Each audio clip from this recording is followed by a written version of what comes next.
seems fate would have something in plans, because here they are again at the largest prize pool Mobile Legends has ever seen, in the heart of Russia, in Kazan, on stage, ready to duke it out, go blow for blow. And I'm hoping that we see all 5 games. Gee, I'm just trying to lay down the groundwork. If you're new here, if you don't know who these teams are, this game is going to be hype. Well, at least it better be hype if it's going to meet up to everyone's expectations, G. Yeah, and to be honest, I think it is going to be a hype game, right? Like, this current meta that is going on is just insane. It's anybody's game. People can come back from such a deficit, and they can keep the game just held on. So, again, RQ Hoshi just faced Fireflux, and Fireflux moves on to the 3rd place spot. And then our next game's AP Bren versus Onic. Like you were setting the stage, one of the most anticipated matches of the century here. And that is, it's going to be a revenge match, right? Like, this is the 2nd time that they're going to be meeting once again. Can Onic take it to AP Bren? If anybody can do it, it's Onic. And as something to kind of reminisce on, both teams have had pretty flawless runs through this bracket. They were slotted on opposite sides. AP Bren start off their run against Hoboys with a 2-0 sweep. The only match that AP Bren has lost so far is up against RQ Hoshi, match 2, and then come back to dominate match 3, and that's where they secure themselves into the grand finals. On the lower side, Onic starts off their run against RCC, and that's where they find their only loss in the bracket. RC was a team that we have to kind of show some respect to, because they had a long run, and no one expected them to be able to get a win off Onic. But Onic still ends up getting the dub in the same fashion that AP Bren won against RQ Hoshi, then move forward to face against Fireflux, and they decimate them. And this is the team that we just saw give the works to RRQ. It's kind of a tough call to say who had some of the tougher matchups, who had some of the bigger matchups, who's really earned their slot here. Homeboys was a team a lot of us had our eyes on, and AP Bren was able to make quick work of them. Fireflux was a great team, and Onic was able to make quick work of them. I mean, this is a tough call. AP Bren, we were talking about it earlier. They're just a team that it feels like they haven't even broken a sweat yet, G. Yeah, and again, I think if there's a team that is going to make them break a sweat, it's going to be Onic, right? Like, they just have that tenacity and that grit and what it takes to face a team like AP Bren. Now, I would say, like, the biggest thing is that the meta has kind of shifted a bit, so there is quite the possibility that we see, again, either team. I would say it's going to be like a 50-50. We went all full 7 matches back at M5, and I can only imagine that they want to go this far again. Just for the sake that it's going to be great entertainment. And I don't know. I mean, who do you statistically? I feel like they're equal, right? Like, I feel like it's a 50-50 chance. Like AP Bren, like you said, lost to RRQ, but Onic also losing to RCC. Could have been that RCC is kind of like unfamiliar, so they didn't have a lot of planning that they could have done around them. The meta was still fresh. It's the first international tournament of the year.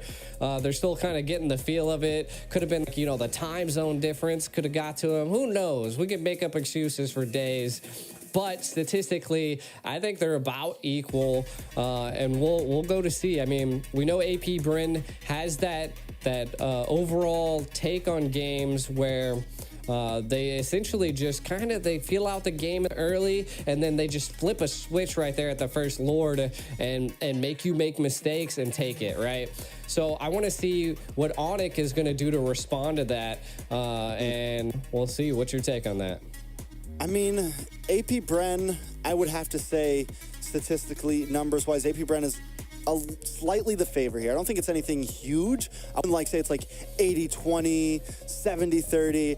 I think AP Bren sits ahead a little bit, maybe like 60-40, 55-40, mainly just because they are currently the world champions. Not to mention as well, this is the same exact team we're looking at from World Championships, to where here's kind of the wild card on Onic. There's no CW. We have Albert in the gold lane. And yes, he's done well, but there's also been some questions there, right? And yes, is it going to be the huge deciding factor? I don't want to, I mean, if Onic loses, I don't think we should all point fingers and just be like, it's Albert's fault, you know? Like, even though fans like to do crazy things, I don't think that's the case here.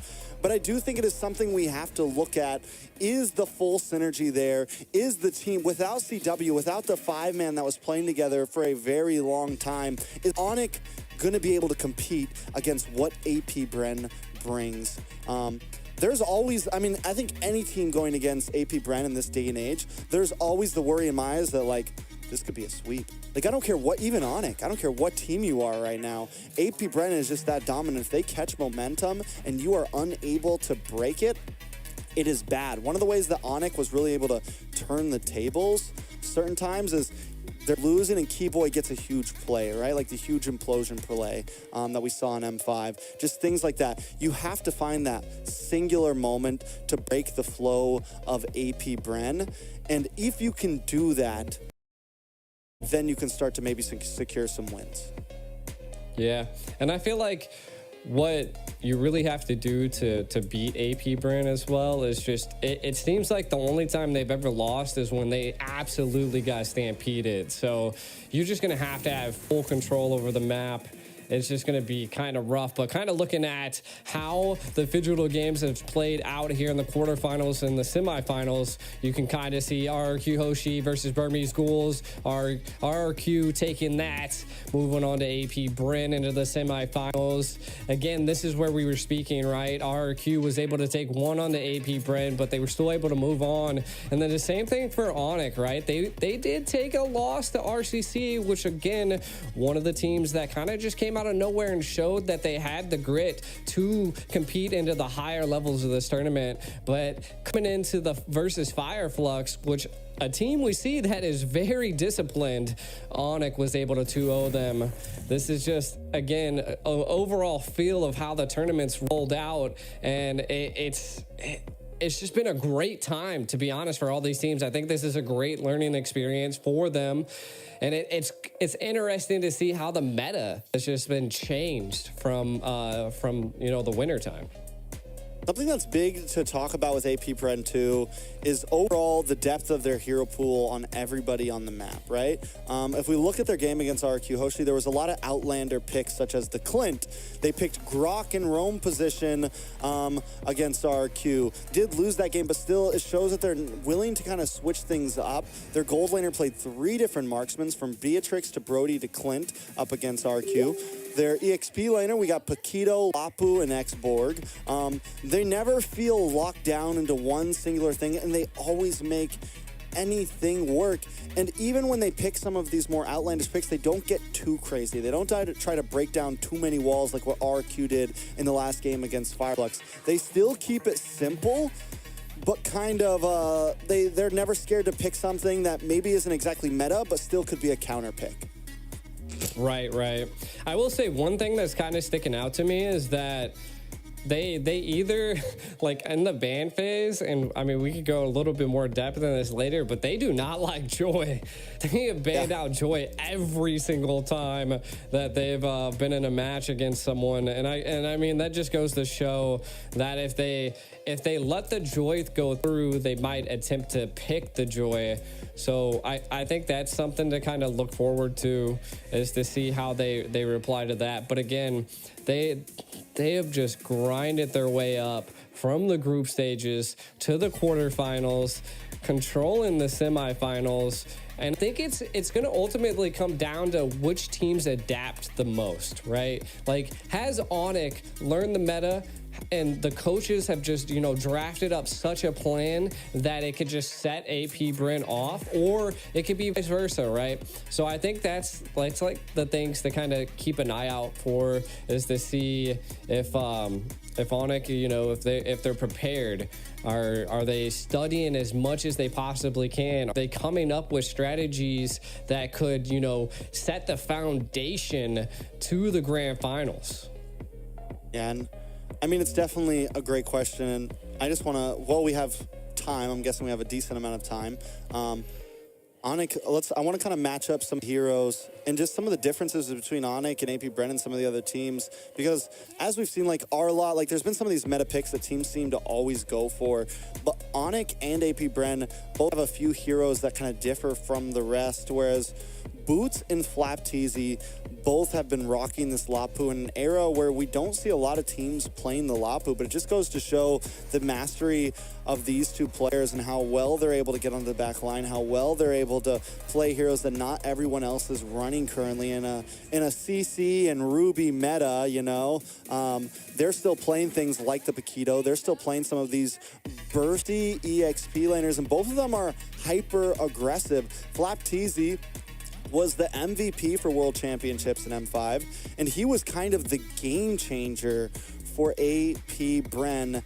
Boots wasn't able to show up in that grand finals as much as a lot of people wanted him to, but so far in the games of future, at least in the games that I've casted and the games I've seen, he has been playing impeccably. And Onic versus RRC, when he was on the Lapu, me and you were casting that game, remember, he would just appear out of nowhere with the bravest fighter, literally be all the way on the top line. He was very proactive, he was all over the map, and I think that's gonna be critical. And if we take anything from what we saw in RQ Hoshi versus Fireflex, the EXP laners are going to play a major part in this upcoming series.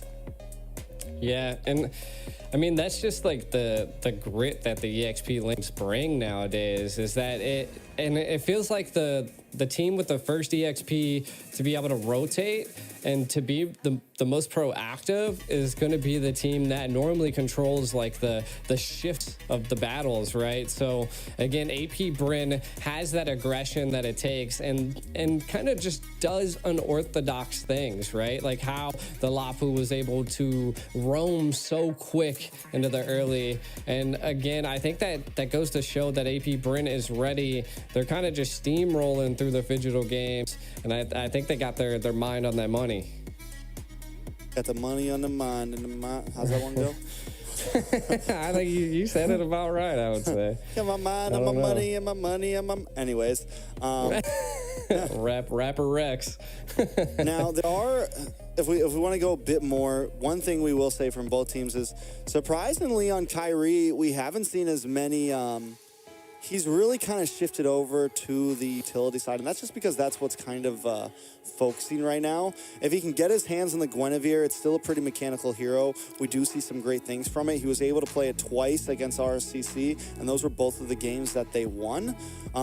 Against Fireflex, we got to see him pick out the Nolan, also extremely dominating on that. And I think those are probably going to be big focus bans from AP Bren.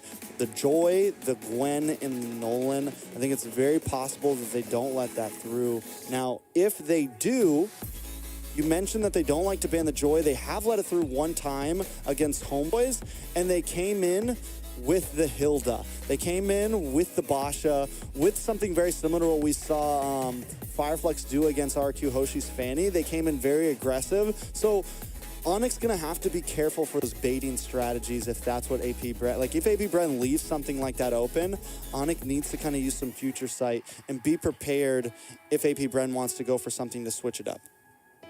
True. And I was kind of looking back on how things folded out in M5, and you can definitely tell that it was either Claude or Wan being picked up by Onic, right? But again, we're seeing two different gold laners being taken. CW is not there anymore. It's Albert, right? So it is, and I just building off of what you said earlier, is that I think maybe that might be a decision factor, and we might possibly see the Wan or the Claude come out on the side of AP Bren. Ultimately, it does seem like Onic likes a little bit more of the sustainable mages versus AP Bren. So a little bit more of the peels. So I definitely can't wait to see when they play. Looks like their match is around like 15 minutes out. So we definitely still have quite a bit of time until their match starts. And I just kind of want to know, like, what are they thinking? Like, what is your strategic approach to take down AP Bren? You got a different gold laner. Could that actually be the wild card Onic needs to, you know, kind of throw something at AP Bren a little differently? And then I think AP Bren, I think they're just going to constantly control. I mean, they haven't sweat it so hard throughout the whole tournament. And I think if there is one team that could possibly, you know, have that magic trick that could just, you know, flip the whole tournament over on its head, it could be AP Bren. Most definitely, a lot of possibilities. You know, you mentioned what is Onic thinking to take down AP Bren, and I think honestly, like when it comes to draft, when it comes to, you know, some of those basics, the teams are pretty well matched. I don't think there's going to be some huge draft choice. I don't think there's going to be some huge secret in the pocket precisely. Like, what I think, and when we look at M5, it came down to more of decisions in games. Like the final play that was the nail in the coffin for Onic was Kyrie checking a bush and just getting taken out right before Lord, you know, and that was it. AP Bren capitalized on that singular moment and took game number 7. And that's what I think a lot of this is going to come down to. Who makes the wrong move at the wrong time? Who makes the right move at the wrong time? And that sounds so simple. It sounds like a cop-out for me as a caster to say, but that's kind of the reality of the situation between these two teams. I think they both have great coaches behind them. They both draft very well. Even if they draft slightly different from the rest of the teams, they're still normally able to pull off those strategies, because here's the thing, when you look at the way these two teams are drafting, they have picks that are far different than the rest of the teams in this bracket. They're one of the only two teams that are playing the Clint. Onic is one of the only teams that's picked up the Wan. They're one of the only teams that are playing the Lapu. They're one of the, you know, if you look at their games, like they're constantly switching things around. Xborg, like they have a very different pool, and maybe there's a reason for that. Maybe they know a little bit more than the other teams, or maybe they're just able to pull those picks off. You know, we looked at the win rates of heroes like Carry and heroes like Ruby, but if either of these two teams picked one of those heroes, I think they could make it work very well, right? They would show that it is still very meta, even though the other teams are whiffing with it right now. Yeah, and that just goes to show that their hero pool is just crazy, right? And one thing that we are seeing, to be honest, kind of just going over some of these hero statistics, is that based off of the few games that just happened, we're looking, she's at 91%. Like, she is a monster. So probably going into this game, I mean, we might be seeing like a Minnow, we might be seeing Guinevere. These are just heroes that are just excelling in this current meta. Though, like we were building upon, like the Clint still is a good thing in the hands of AP Bren. The Xborg that we're not seeing too much of, but they are pulling out, is something that works for them. It works for their comp, their aggressive turret takes. AP Bren just has that capability now, and they're gonna have to reply to that, right? Like it's gonna come down to CC sets. There's just so much that is on the line for these two teams. I'm also wondering who's gonna get first pick here. I'm guessing AP Bren, because they're on top side of the bracket. I think that's how it's been going. Top side of the bracket gets first, and then it swaps around.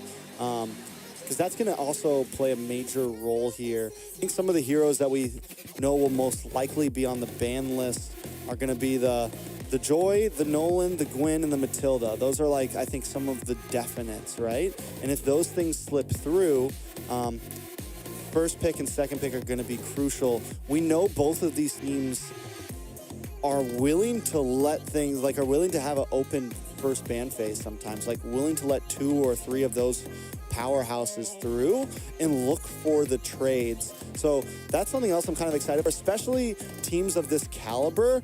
You get to see some of those hot picks a lot more, especially in a best of 5 after game 1, game 2, game 3. You know, if we get to a game 4, that's when bans really start to get crazy and it becomes a bit more targety. It's like, oh, wait, maybe we don't want to let him on this Clint. Maybe we ban that out. Maybe we don't want to see Albert's Wan. Maybe we ban that out in first phase. And that's when things start to get real crazy in the draft, you know? And So hopefully we get to a game 5. It's not going to be a best of 7, so it's very possible things could get cut short, but I'm hoping we go the long haul here. So kind of building off of that, what would be your predictions here? What do you got? Like, you know, I'll give mine. I'm gonna go with AP Bren. We'll do like I don't know. This one's a tough one. I would say probably a 3-2. I want a 3-2. AP Bren. Okay. I'm not giving a prediction. I get it. Why How many not? eyes on track right now? You know, I'm good. No, it's a hot match. I give the old X. No curses. The X? No, I give the old X. Come on, you're not no Mirko. curses, nothing. There's no Trex curse. Hey man. Every time I show up, somehow Malaysia loses. So I don't know. Well, Malaysia's not here, so we're safe. Oh man, I'm staying out of this one. No, like I said, AP Bren is definitely the favorite. Yeah. I think they are the favorite here. Like I said, I've already kind of explained it. I think AP Bren is definitely the favorite for multiple reasons. They're the World Championships. Philippines still holds on to be the strongest region in the world, whether anyone likes to deny it or not. But today, I don't really want to talk about reasons. I want to talk about orgs. And AP Bren has been a very strong esports club. They've been a very strong organization. After a lot of times you take the beginning of the year to kind of switch up rosters, to maybe try out some new players in the MPL, things like that. But 2 huge tournaments were announced, right? You have Games of Future with $1 million prize pool, and you have MSC with a huge prize pool as well. And I think a lot of teams now kind of have to, we're locking up our rosters. We're jumping right back into boot camp. You see no breaks. We're waking up at 12 p.m. every day. We're boot camping, we're scrimming, and it's right back to work for these players, these coaches, and these organizations. And I think AP Bren must have a wonderful team behind them, behind the scenes, to keep them playing the way they are, to staying healthy the way they are, to be able to compete at this level so consistently for the past 6 months or so. I mean, even before that, a lot of people, I mean, they were the favorites in the season before last MSC, before Echo and Blacklist were able to kind of squeeze in there. A lot of people expected them to be first place that season, and they were just cut a little bit short, but they were dominating throughout the whole season. So they have been a powerhouse for well over a year now. Yeah, and it goes to show, I mean, they have like titles and accolades that kind of set them apart from other teams, right? Like, so again, AP Bren was the first Filipino team to win both MSC and the M Series. So kind of just looking at some of the statistics, they were also the first team to win 2 M titles. So that's huge. I mean, these are like things that are setting them apart from, the competition. And it kind of, I don't think I wasn't in MLBB when AP Bren was around. Like when I first got into MLBB, it was more of like Onic and Blacklist and like RQ and stuff like that. So seeing them just come out of nowhere, is it kind of because they picked up some recent players? Like what really caused them to jump up into this like top tier spot just out of nowhere, you know? I think it just took some time. I think it took some getting back to it. You have several of them 2 times world champions, right? Who are still part of the team before and who are now back. I think everybody kind of getting back into the groove of things. And a lot of times after you win a world championships, right, the team, you see it a lot. A lot of teams kind of have a rough year after that or kind of flake off. Maybe the egos get there, maybe overconfidence, whatever you want to call it. Some of your players start getting poached from other orgs and other sports clubs. Maybe a player or two gets a little too out there and they have to drop him. Things happen, but AP Bren has always been an org still to be reckoned with, has consistently, over the past year has been a top 1, top 2 finisher. Same thing in 2023, consistently top 3 in multiple events from IESF, first place in 2023, SEA Games, Snapdragon. Just IESF again in just consecutively doing an amazing job. So I think they came back with a vengeance. It took them a little bit of time to get their gears going again, but once they've been in this groove, they've just haven't broke a sweat, man. They haven't stopped a second. And then we take a look at Onic, who hasn't been able to secure a world championship yet, has for the past 2 years. People have been debating them as the best team, have been like, for the past 2 years, it's been like, oh yeah, Onic's going to take this one, and then they fall short. Oh yeah, Onic's going to take this one, and then they fall short. When are they finally going to get that huge win under their belt? Yes, this is an M series, but I think winning this right here would be a huge statement for them. Mainly because of just the prize size, the teams that were involved. I think whether we like it or not, Games of Future is a pretty huge event to the scale of even M Series. So them winning this is definitely just speaks volumes, and I think it's a very good notch in the belt. Yeah, and I want to see both teams succeed, ultimately, as a caster, we try to stay on everybody's side, right? Though we can definitely take some hot picks at sometimes. It's crazy. It just blows my mind because, just kind of diving into the international stage. I just remember Onic was just a menace. Kind of looking at their record, they just have first places everywhere. And then just AP Bren comes out of nowhere, becomes a titan, a monster, and forces Onic out of that first place spot. So I think this is a real grudge match right now, a real revenge match for Onic. To possibly turn things around and to re-secure that first place spot. And what better place to do it than in such a big tournament like the Games of the Future? Definitely, I think it's going to be huge for both of these teams. The clock is whittling down right now. I think everybody's on their edge of the seats. Everybody's waiting right now. And now with just about exhausting every single talking point I have, Onic and AV Bren, we're just kind of waiting for these teams to get ready and get started. I'm excited for it. I think it's going to be a great match. I'm really hoping, I don't know, there's something in my gut that kind of gives me the vibe of like, oh, this could be a sweep.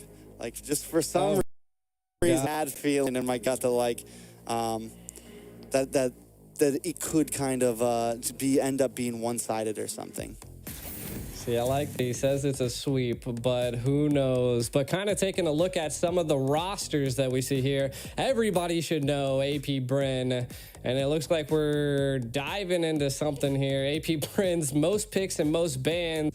We can see probably the most bans are probably what we want to take a look at, right? Gwen, Joy, Ruby, and Faramis, Matilda. That's what I was saying, like the Guinevere and the Joy. I can understand the Guinevere because we've just seen it perform like a king, a queen on the field, a Land of Dawn. It's crazy. So that's something, if it is slipped through the cracks, it's probably something that AP Bren's planning. So I want to see what they do here. Kind of looks like we're phasing into something as we see the minions fighting here in the animations.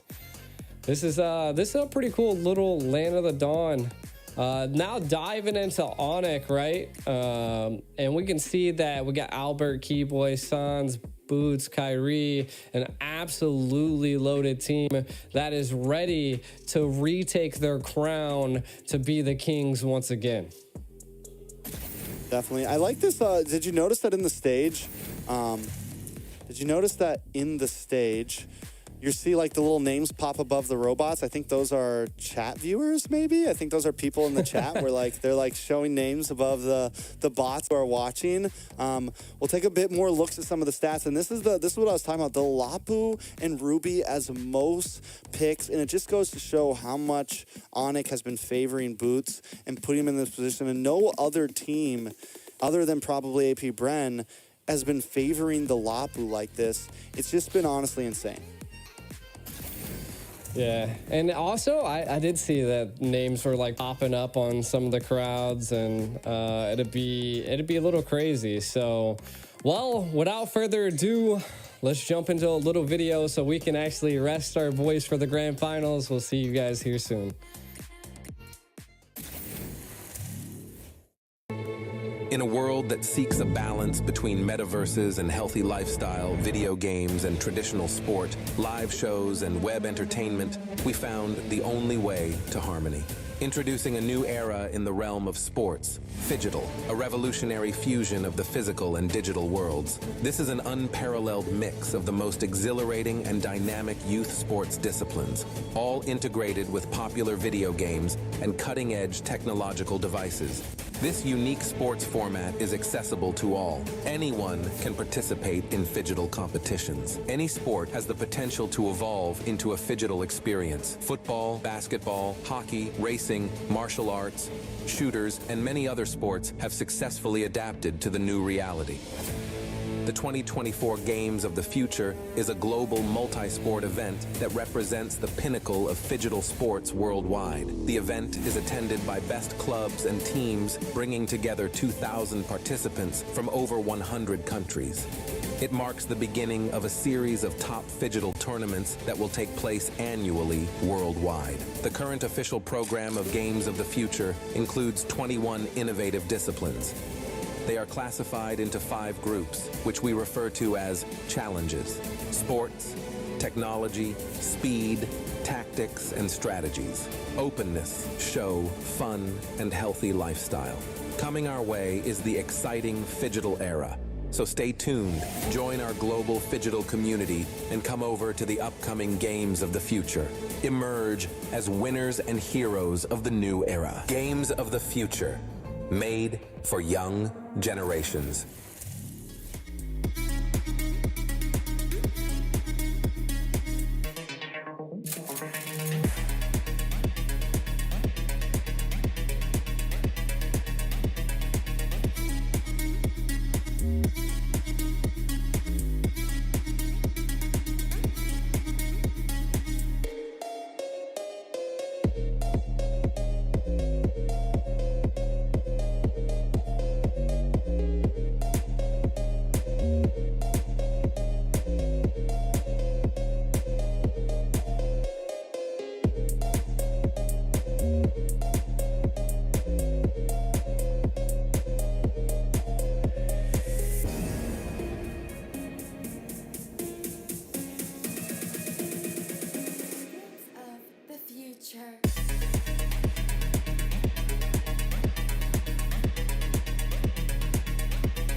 of the future.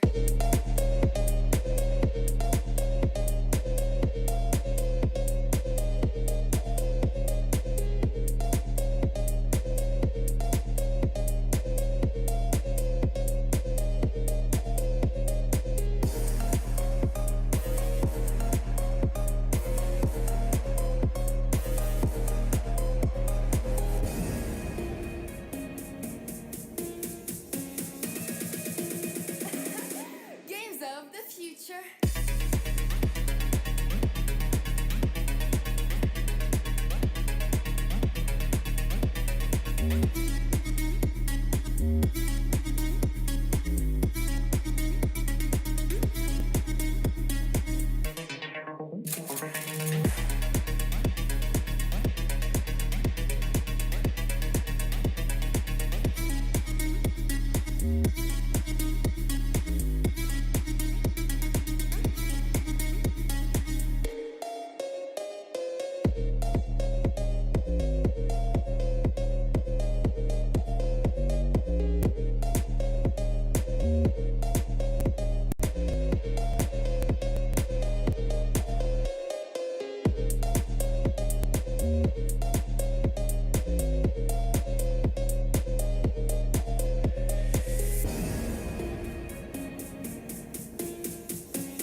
Games of the future.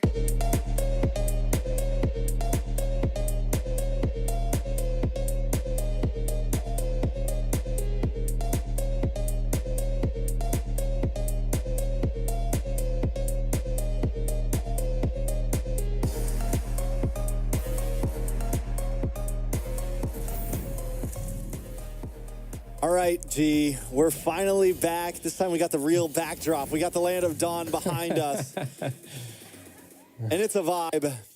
If you guys are staying up late over in the SEA area, I hope it's going to be worth your while. This is AP Bren that's going to be going up against Onic. Now, we talked a lot about it, and these teams are finally ready. Onic will be taking the stage. We got the one, the only key boy in the Rome position. I like it. The confidence feeling good. And instead of CW, we've got, oh, I thought they keep throwing me off, G. Kyrie going to be coming in as well. I'm not even going to say Sans because this one's Albert. Albert in the gold lane. Sans, Gilad Sans in the mid lane, the maniac, CW, who's not going to be competing. A lot of us wanted to see him, but he's not going to be showing up on the roster. Boots in the EXP, who in my opinion has just showed up to such an extent. This is Onic Esports. I love it. I love it. I love it. Definitely an entry. Look at them. It's always lovely to see like the fans just bringing the you know, just the atmosphere. And look at this, man. Look, there's so many people there right now. And now they're actually playing for the trophy. They actually feel good about looking at the trophy. You know? Look at Kyrie. He's like, yo, hello, Russia. Like, he's got his hands up. The fans are feeling him right now. I mean, most of the time, international events. Yeah, and that's the point. Like, most time international events have always been held in Southeast Asia for Mobile Legends, but this time we're in the heart of Russia right now, and the fans are showing up. They're giving great support. It seems like AP Bren has already taken the stage as well. The teams are going to be loading up into the draft soon. I'm hyped for it. The vibe is there. I'm excited. Now, you said you were going to give this 3-2 to AP Bren. Yep. Who do you think first game? How about that? Do we think it's going to be back and forth? Do we think it's going to be nail biting? Are we going to have some 30-minute games here? What's the lowdown, G? Let me see that crystal ball of yours. The first hurdle. No betting in Mobile Legends, sir. You know the rules. Hey, we can just guesstimate and guess. I don't know, man. We'll see. I think again, AP Bren.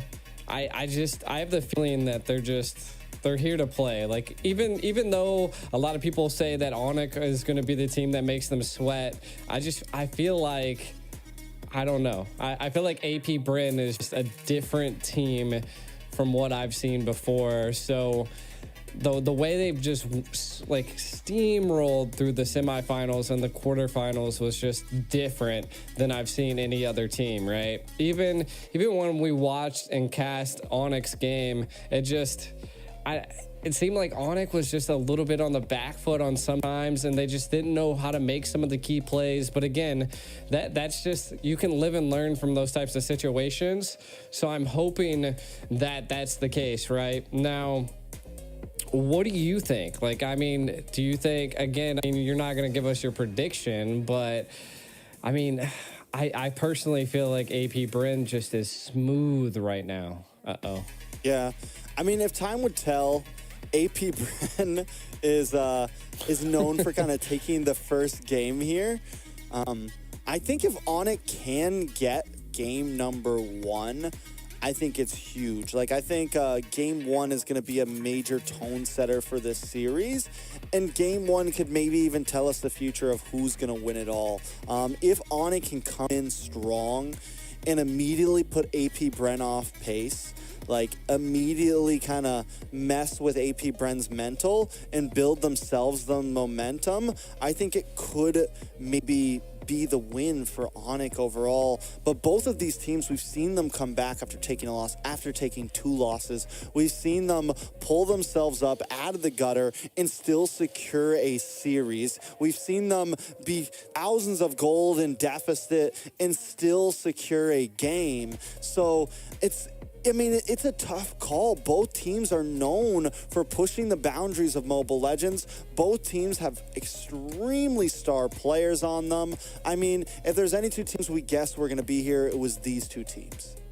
Yeah, and the one thing that I can say is that Onic made it out to the stage first. I mean, that's kind of a win in my book already, so I like that. I mean, just the overall presence. AP Bren was already on stage. No, AP Bren was already on stage. Did we miss it then? We missed the walk-in. Okay, so it's the opposite. So I didn't even catch them. I didn't even catch that. They were already out there. They were sitting at their chairs ready to go. They said, we don't even need an introduction. Put us in the game. We don't need an introduction. They know who we are. We're the World Championships, baby. That trophy, we don't even got to look at it because it's coming home with us. That is again. I mean, we'll see. We'll see. I do think again. I did give. I feel like Onyx definitely going to bring something to the playing field. They didn't make it this far to not show me something, right? That's how I feel it, and that's why I still give Onyx some games, you know. And who knows? I mean, they might flip the script and friggin' steamroll AP again. I think it just comes down to who has essentially learned the meta and learned how to, you know, bait the drafts. And if there's teams that can do it, that can just, you know, create that solid foundation for them to scale and to succeed, it'd be one of these teams, right? So again, I hope it's going all the way. I think at a grand finals, we always hope that. But I don't know. We'll find out. Who do you think based, I mean, you've cast it for these teams. Who do you think comes up with a better strategy? I think both teams will come with something. Like I think draft. I don't know if draft is going to be the decider here exactly. I really don't. Like I said, I really don't think draft. Like I think both teams have great minds behind them. I think both teams can even have a draft that's slightly losing and pull off a win. I don't think we're going to get to a point where it's like, yo, what is this team doing? And even if they pick something crazy, I think there's a plan behind it. But finally, ladies and gentlemen, we're jumping into draft number 1 in a best of 5 at the Games of Future Mobile Legends Grand Finals. AP Bren up against Onic, and they are quick with it. The Joy ban and the Ruby ban from AP Bren, and the Matilda ban from Onic. Yeah, and okay, the Phobius ban, interesting. One thing that we just want to keep an eye out for, right, is that if AP Bren doesn't ban the Guinevere, but and Onic lets it go through, then AP Bren is trying to build the Guinevere into this current setup. So I feel like that's the biggest thing to keep an eye out for, is that in the draft or in the ban phase, AP Bren does plan out to bait. And I love that. I love that from a team. I feel like that is what we should see. And they definitely take their time on deciding. I mean, right now they could decide to ban the Guinevere and not even go for it. So there it is. They did. Bans the Nolan. Yeah. Onic bans Possibly. the Phobius got changed. It's actually a Faramis ban. They changed the ban on it. I was like, huh? Must have, I mean, Faramis, Phobius, I could see the mess up, right? Like, it's like you hear something, it's like, they banned this. I think with the Guinevere being banned now, Onic probably goes for the Nolan band.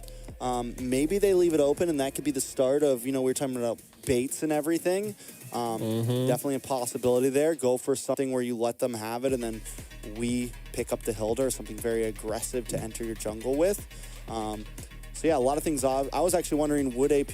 the Phobius does end up getting banned here, which is kind of funny. Is that another mess up, or was that like future sight? What's going on? AP Bren is going to lock in the Nolan immediately.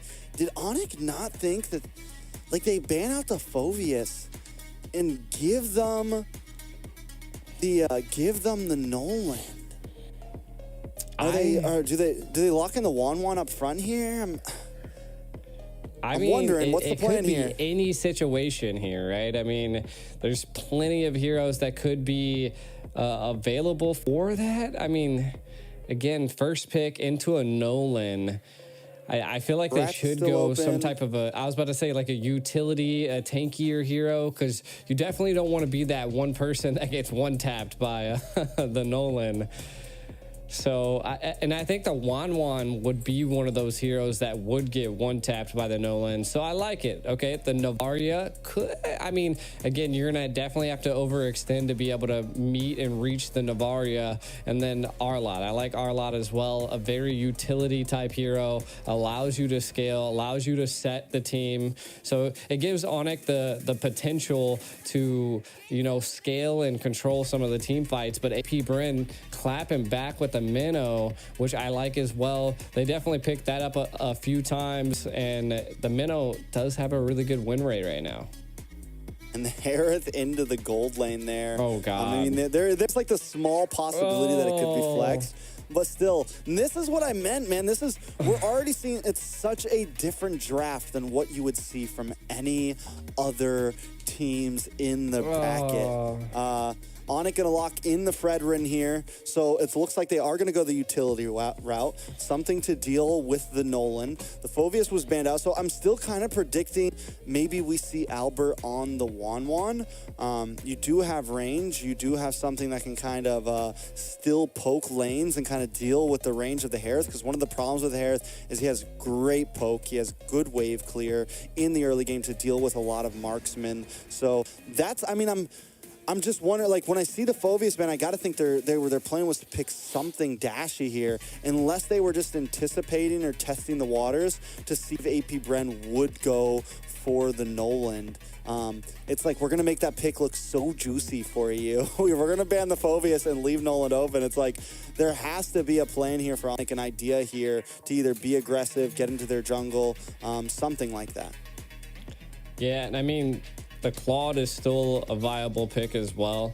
The Wan could definitely scale as well. But I feel like we could see a Claude pop up here, right? And then not only that, I mean, we've seen AP Bren pull out a Beatrix. I mean, to be honest, like the marksman route is just so flexible when it comes to AP Bren. It could just be anything, right? Right now, I think we should kind of focus on the EXP, right? Like, what could they possibly go that would be a decent EXP? And I mean, you still have the CC available, which is great sustain, as well as you still, I mean, we could see a Benedetta.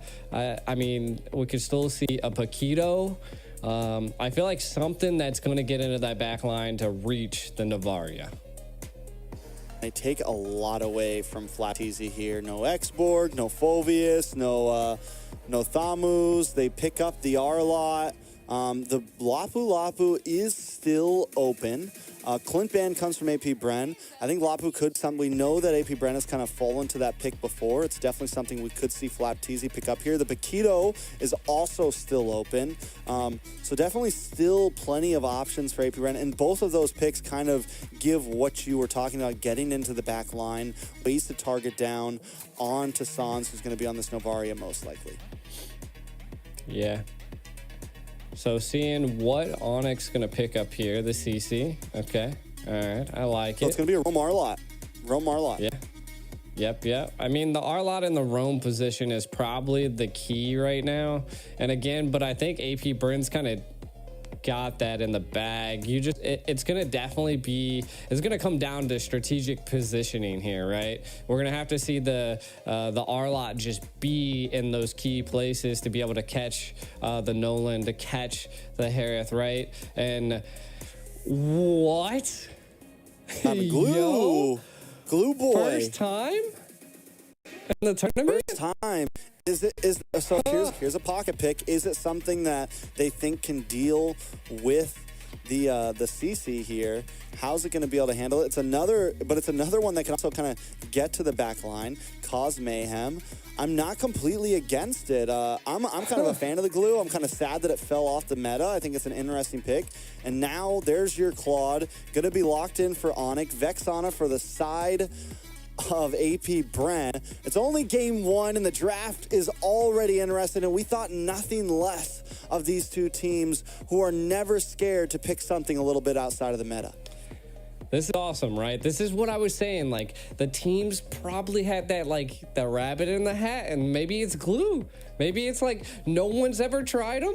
Maybe he's going to absolutely dominate in the land of Dawn, and if anybody can do it, it's going to be AP Bren, right? Again, we're going to be getting into it. I'll let you lead the way, Trex. All right, Games of Future Grand Finals for Mobile Legends is about to begin. We're about to hop through the portal into the land of Dawn to start off the rematch, the revenge match, the grudge match between AP Bren and Onic Esports.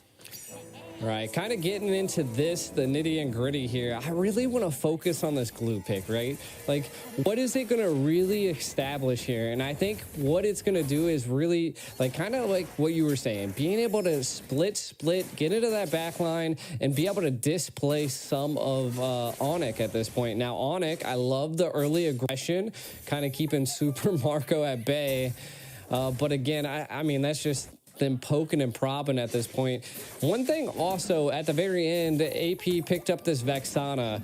Could be a key factor into, you know, the solid CC that they needed. It does seem like AP Bren wants to control quite a bit of the team fights. Now, coming from on the side of Onic, right? Like, again, just building off of what I said in the draft phase, I feel like the R-Lot's going to have to really rely on key positioning in order to, you know, make plays for Onic, because it's going to be a little difficult as the team is just, they're quick people. You got the Nolan, you got the Harith. Like, you're going to have to catch them off guard. I think it's definitely going to be a battle of wills here. I'm excited to see this EXP lane as well, man. Like, how is Boots? I think, obviously, CC, one of the most dominant EXP laners in the game, should kind of get the better hand of Flapteezy in the beginning. But if Flapteezy can scale, even though Glue is kind of an out-of-meta hero right now, one of the reasons being is it takes a little bit too much time to get on the map. Kyle Teasy as well on this Nolan. Once it gets the first item locked in, if he goes for something like the Blade of Hepates, we're going to see some big damage. So Albert's going to have to be careful. The rest of the team is going to have to be careful. And oh, look at the damage. A big Terrify Keyboy in a little bit of trouble here. Able to dash back. They're unable to find the kill. But we're already seeing the possibilities from Few and Ogwyn. Yeah, and again, right now, it's everybody's game, right? I mean, the first turtle is not going to make or break a team, but it does look like both teams want to fight for it. Eson's going to get involved here. Kyle Teasy starting up on the lore, but a big stun onto Keyboy and Kyrie. Kyrie unable to make it in. The grab the slam, and Flapteezy already causing mayhem in the back line. That's the first turtle. Kyle Teasy will be able to secure it. Kyrie, a little bit too much damage. Flapteezy might be too deep.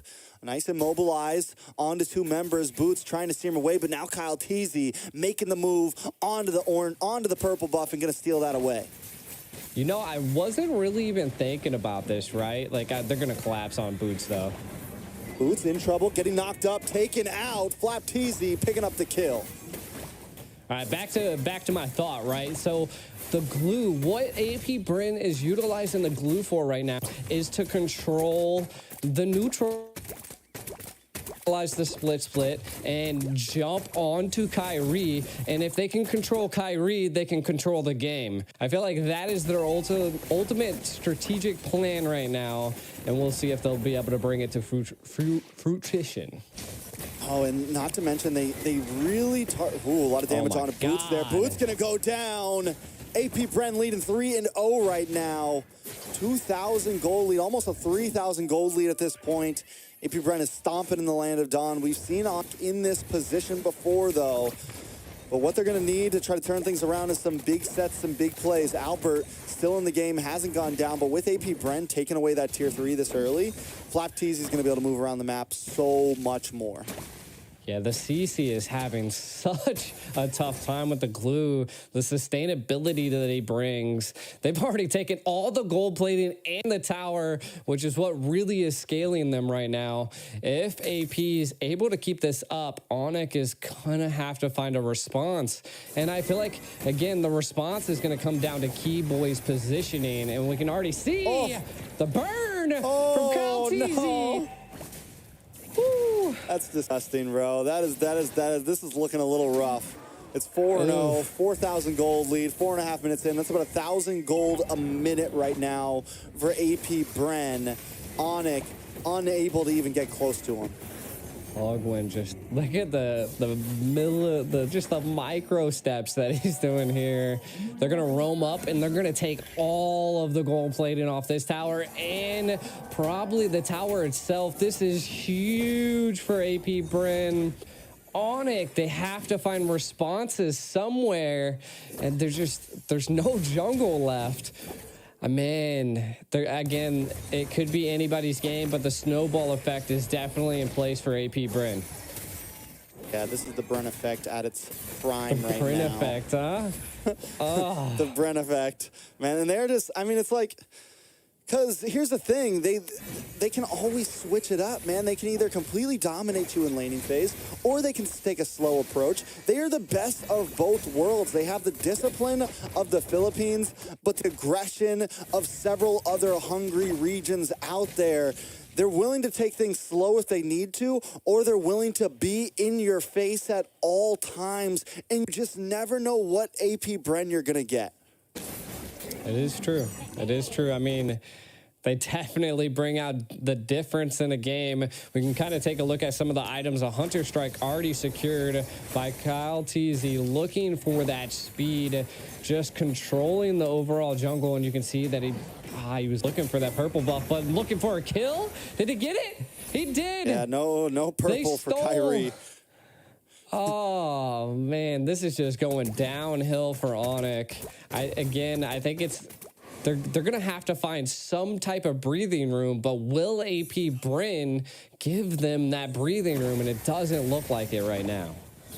I mean, one good thing going for Onic right now is Albert and Sans have not taken a death yet. Yes, there's 2 kills on the boots. Not huge. We've seen CC still scale, even with a few deaths on it. And 2 on to Keyboy. So Kyrie, Albert, or Sans, if they can keep up this pace, they can kind of slow play this and look for an opening later on. But it's going to be a little while until we see Sans or Albert really get the items they need in.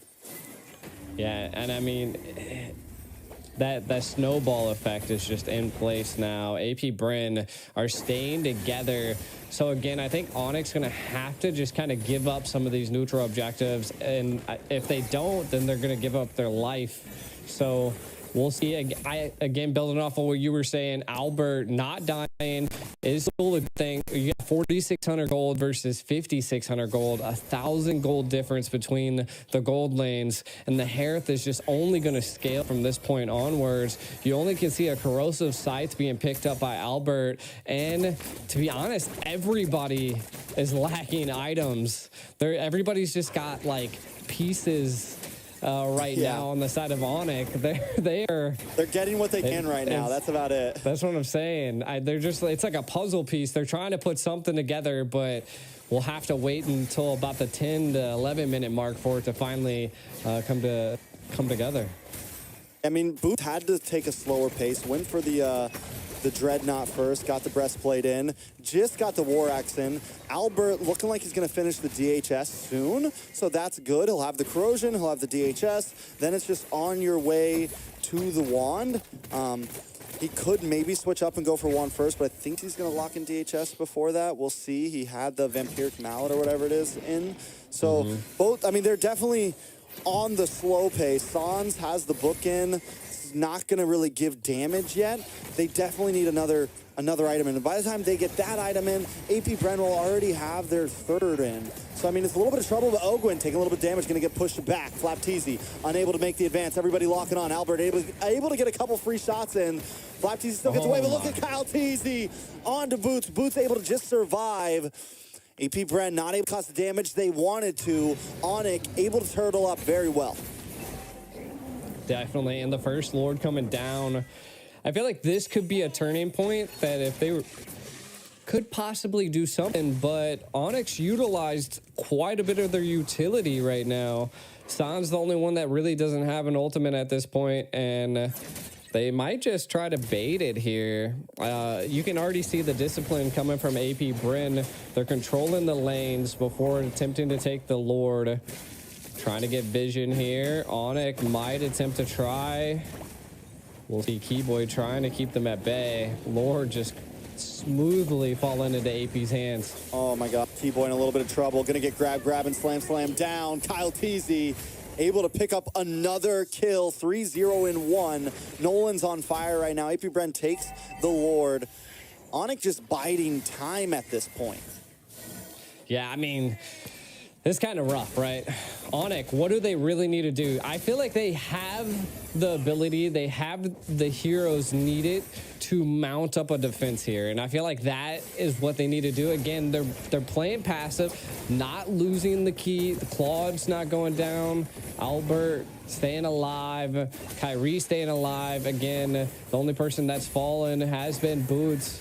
But again, they're going to have to get some type of kill here as it's 5-0 and the gold lead is just going up from here.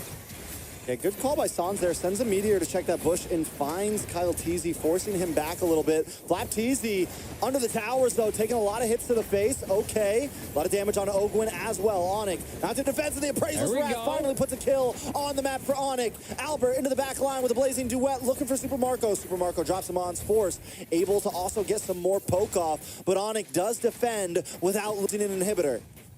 This is what I was saying, right? Like Onic, they have the heroes needed to defend, right? They're just really late game. They have the Claude late game, Navaria late game. So again, they just got to keep the pressure up, but not get too overzealous, right? Don't be diving. You can already see that Albert's got 3 items now: the glowing, the golden staff, the corrosive scythe, and the demon hunter. So gonna be destroying some of the tankiness that AP Bren brings. And then look again, Sans just hitting shots left and right. Super Marco falling a little bit low, but again, AP Bren just has the sustainability to just be there. Makes a major factor into play. The real problem is definitely going to be Keyboy here. He's very behind. About 30. Oh. All right. So kind of looking at what's going on here, we can kind of see that AP Bren again wants just feeling Onic out, seeing if Onic can keep up with them. They know that they have the damage at this point. We'll see. They want the red buff. Could be a little bit of a go here. Albert trying to possibly get it. Kyrie able to steal the red buff here. Up. AP now actively backing up. Yeah, nice plays from over the side onto Onic here. Like I said, Keyboy is very behind on items. He's not able to hold the front line like the rest of the team, but Onic still mounting a good defense. But wait, Ogwin into the backside, causing a lot of damage. Super Marco as well, drops him on for Sans, able to find one. Kyrie drops Ogwin as well. Boots gonna be the next on the chopping block. We'll see if they can do it. This is gonna give Lord over to the side of AP Bren. Onic, without a retribution on the field, will not be able to contest this. They're just melting this Lord at this point. AP Bren going to utilize this Lord to siege once again. But, I mean, we are getting into the 14-minute mark. We can see a Wind of Nature being picked up by Albert. Could be a saving grace at this point. Navaria has the burn, has the damage, and we can kind of see CC picking up the War Axe as well. So they are gearing up. They are getting the equipment that they need to counter AP Bren. So it's just a matter of that. AP Bren has just put so much pressure onto Onic. Can they keep this defense up? Can they keep their castle alive? I mean, if any team can defend with a 12,000 gold deficit, it's definitely Onic. But I don't think AP Bren wants to let it happen. Keyboy falls. Kyrie might just be the next Kyle Teasy, able to pick up the kill. Albert with a blazing duet, able to lock on a little bit of damage, clear the waves with the Lord still coming on the top side. AP Bren gonna try to mount the attack to a different angle. Flap Teasy taking a couple shots to the face, but he's okay. Kyle Teasy onto the backside. Lord finally connects. Boots immediately destroyed along with the rest of the team, and AP Bren takes game number 1. Definitely quite the game. I can't believe they just ended with that one siege, though. AP Bren taking game 1. We see this again. AP Bren was very disciplined and controlled a bit of the map there, Trex. A bit, the whole map. I think, I mean, I have to say that I think Onic has to think twice about letting the Nolan through. I think, and Onic is known to kind of test the waters game 1, but I think this is not the time to do it. This is not a best of 7. This is not a huge thing. They banned out the Phobius. They let the Nolan through, and they just had no answer to it. Kyle Teasy was a monster on it. I mean, just completely tearing them apart. And with the pace that AP Bren brought, Onic was unable to do anything about it. Most definitely. I mean, just overall, they did a great job. Onic taking a look at some of these replays.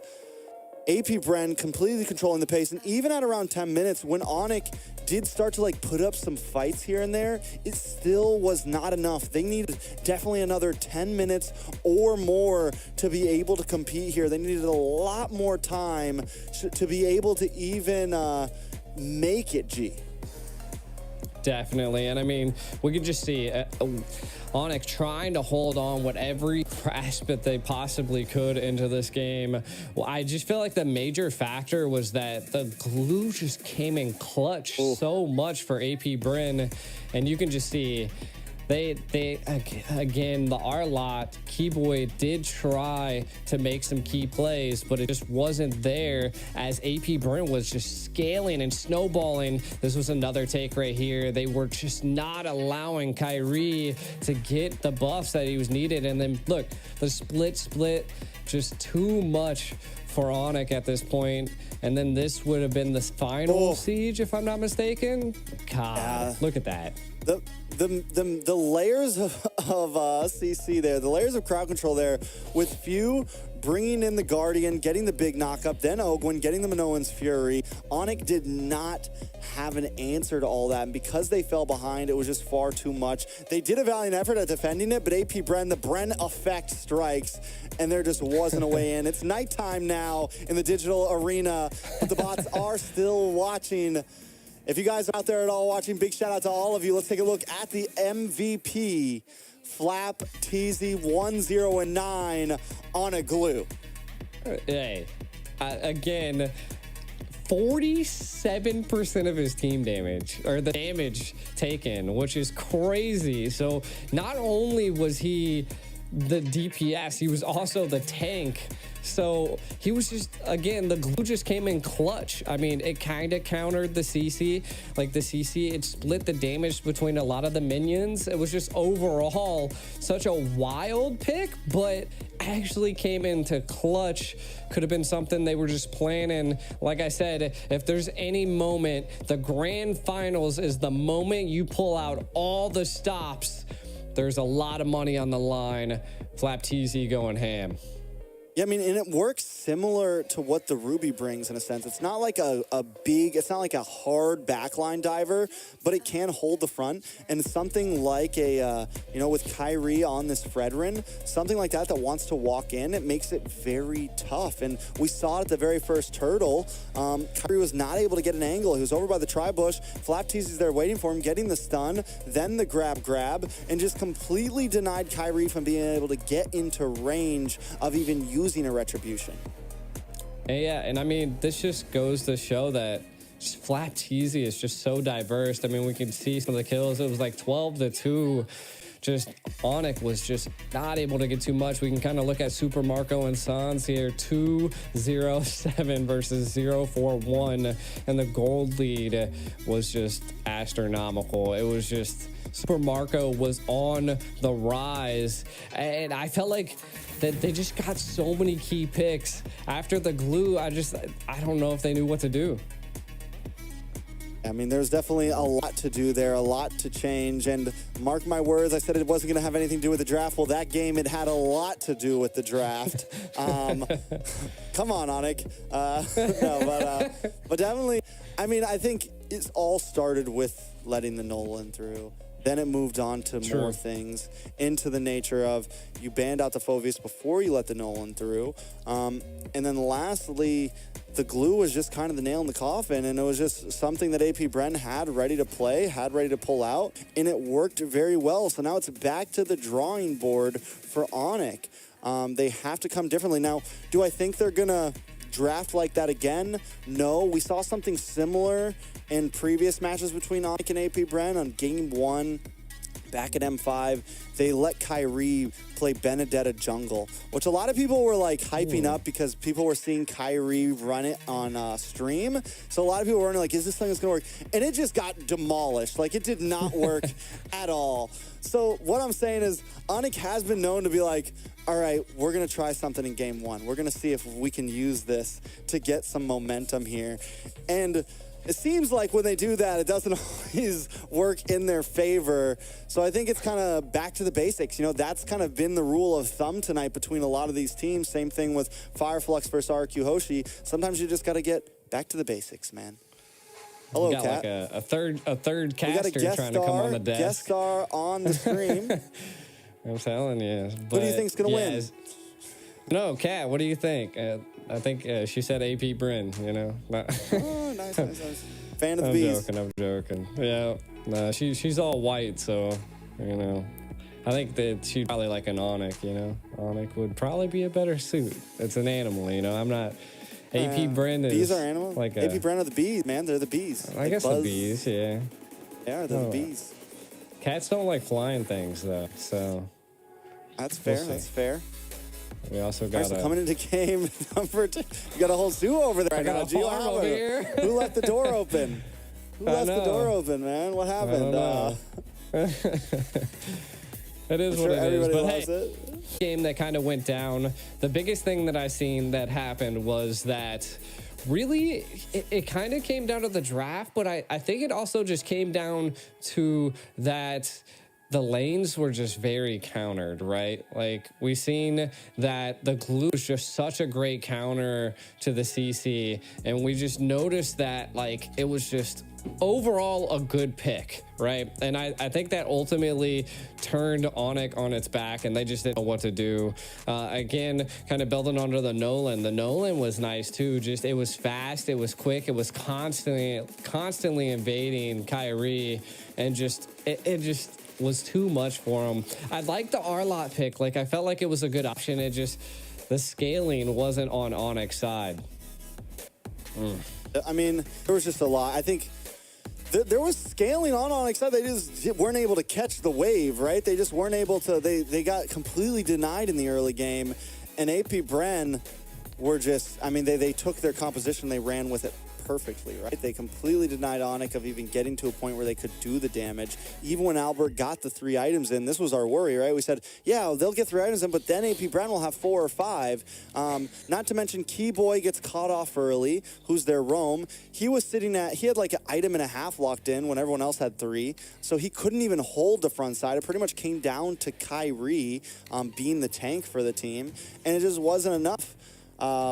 AP Bren was able to shatter through that. So Onic gets back to the basics in game number 2. Most likely they'll be on the blue side. First pick, first ban, hopefully. They're going to need to take some time to think about it, like what the plan is next, because they have to be able to match that pace. If AP Bren keeps on that type of pace, keeps the aggressive, like not the patient AP Bren, but the we're going to destroy you AP Bren, they have to be able to read that. And they have to understand that AP Bren is the full package, like I said. They want to play utility. If they want to really hover down onto their gold in like gold and mage, they can do that. If they want to put Kyle Teasy on an aggressive jungler, they can do that. They have a full book of strategies in their hands right now.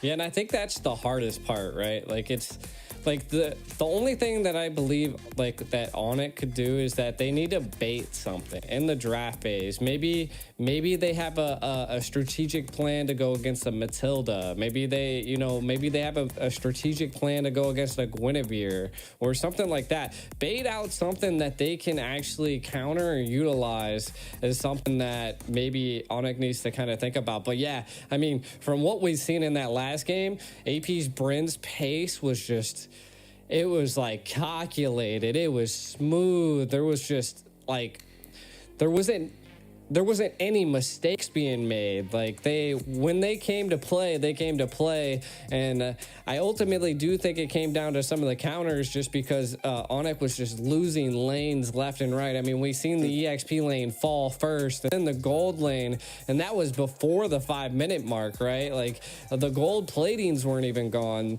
So I think more of like being defensive might be the best approach, especially if AP is going to be attacking so heavily like they did now. Do you think maybe that's a good strategic approach that they can take?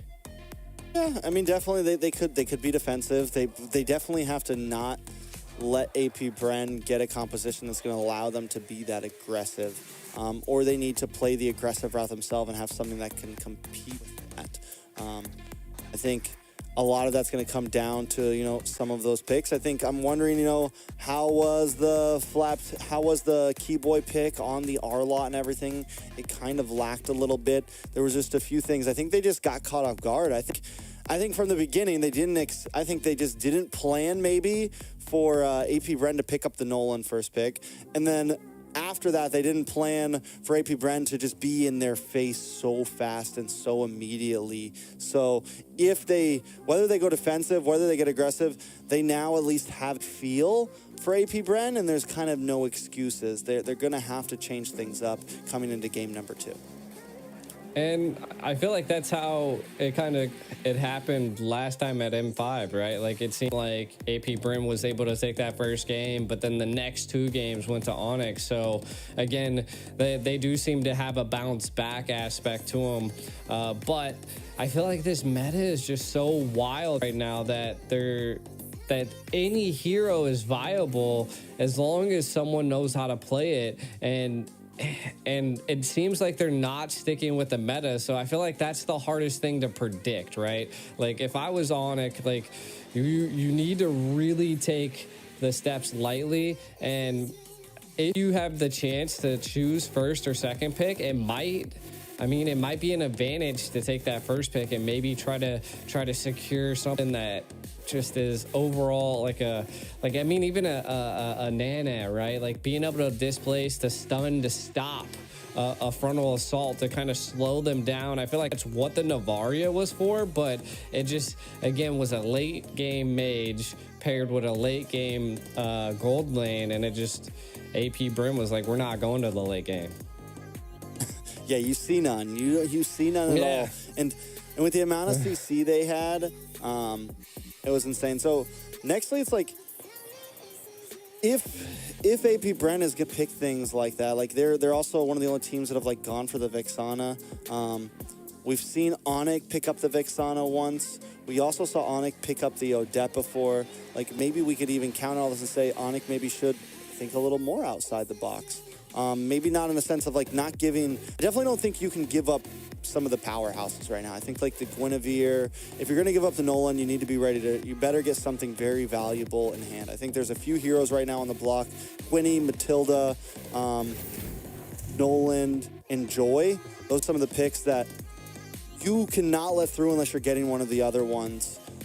But enough talk about hypotheticals, theories, and whatnot. We're already in there. Onic up against AP Bren, and the bans are starting quickly. Onic going to open up with the Fermi's Minotaur. They're going to force AP Bren to get gritty here. Yeah, and I mean, we can already kind of see the foundation you were laying, Trex, is that the Nolan, right? The Nolan, the Joy is out of here. Possibly still have the Guinevere. And again, this could be instead of Onic baiting AP could be baiting Onic at this point, right? Like, get the Guinevere. We can steamroll you and be a little bit faster than you. If Onic doesn't ban the Matilda here, like if Onic bans the Matilda, AP Bren bans the Gwynny most likely. If Onic, so I think at this, if they weren't to build the Matilda, ban the Matilda, then AP Bren could leave the Gwynny open for the trade. But I think with that ban on the Matilda, AP Bren has to take out the Gwynny here. I don't think I want to go against Kyrie with the Gwynny. It's also just gives so much flexibility. Keyboy could take Gwynny. True. I think it's just too solid of a blue side pick. It's too solid of a first pick up front with nothing to trade for. But who knows? I mean, we saw Onic give up the Nolan last time. AP Bren are a game up. They feel good. They just stomped out Onic downright. They might go for it. Yeah, I mean, and it just goes to show that it's like, it's anybody's game. It's any strategic advantage or approach that you can possibly take is what you'll want to go for here. And again, there's the Navaria. I felt this. I feel like they are leaving it open because they have an answer to it. I feel, as crazy as it could be, I feel like that so many teams have first picked this Guinevere that they could have a plan to counter it. Again, could be a double-edged sword, though, right? Like, it could be a bad play for the side of AP Bren. But getting rid of the Navaria, I didn't feel like the Navaria was too big of a problem. But I guess they don't want to give a Gwyn and a Navaria, depending on their comp here. So the AP Bren could go for more of a strategic comp here. Do a little bit more like, bush camping, kind of taking care of someone. To get rid of that Navaria is I feel like Navaria is just, again, late game, very strategical on, showing positions. I'm guessing they didn't want to deal with it with a Vexana. So Vexana first pick, second pick, though. I mean, Arlott, okay. For Flap TZ or Ogwyn, honestly, I think it's so flexible. Yeah, in the R-Lot, Flap TZ's a monster in the R-Lot, man. There was times in M5 where he would make some flicker final slash plays that were just out of this world. It is definitely a scary hero in his hands, and it's also a scary hero in Ogwyn's hands. Onic now forced to respond here. The Ruby's still open. Definitely a possibility. Claude's still open. Definitely a possibility. There goes the Ruby pick. Do they just put Albert on the Claude again and kind of play it safe here? Do they go for a mage now, something like the Nana? There it is. Yeah.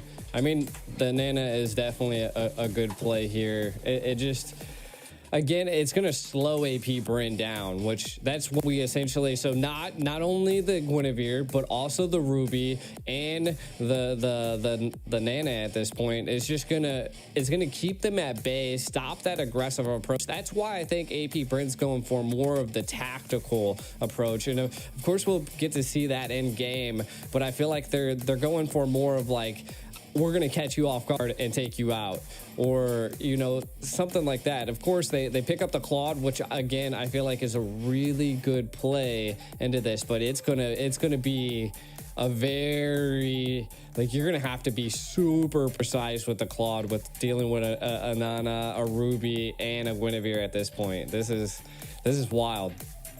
And now into the second phase of bans, AP Bren going to take out the Clint.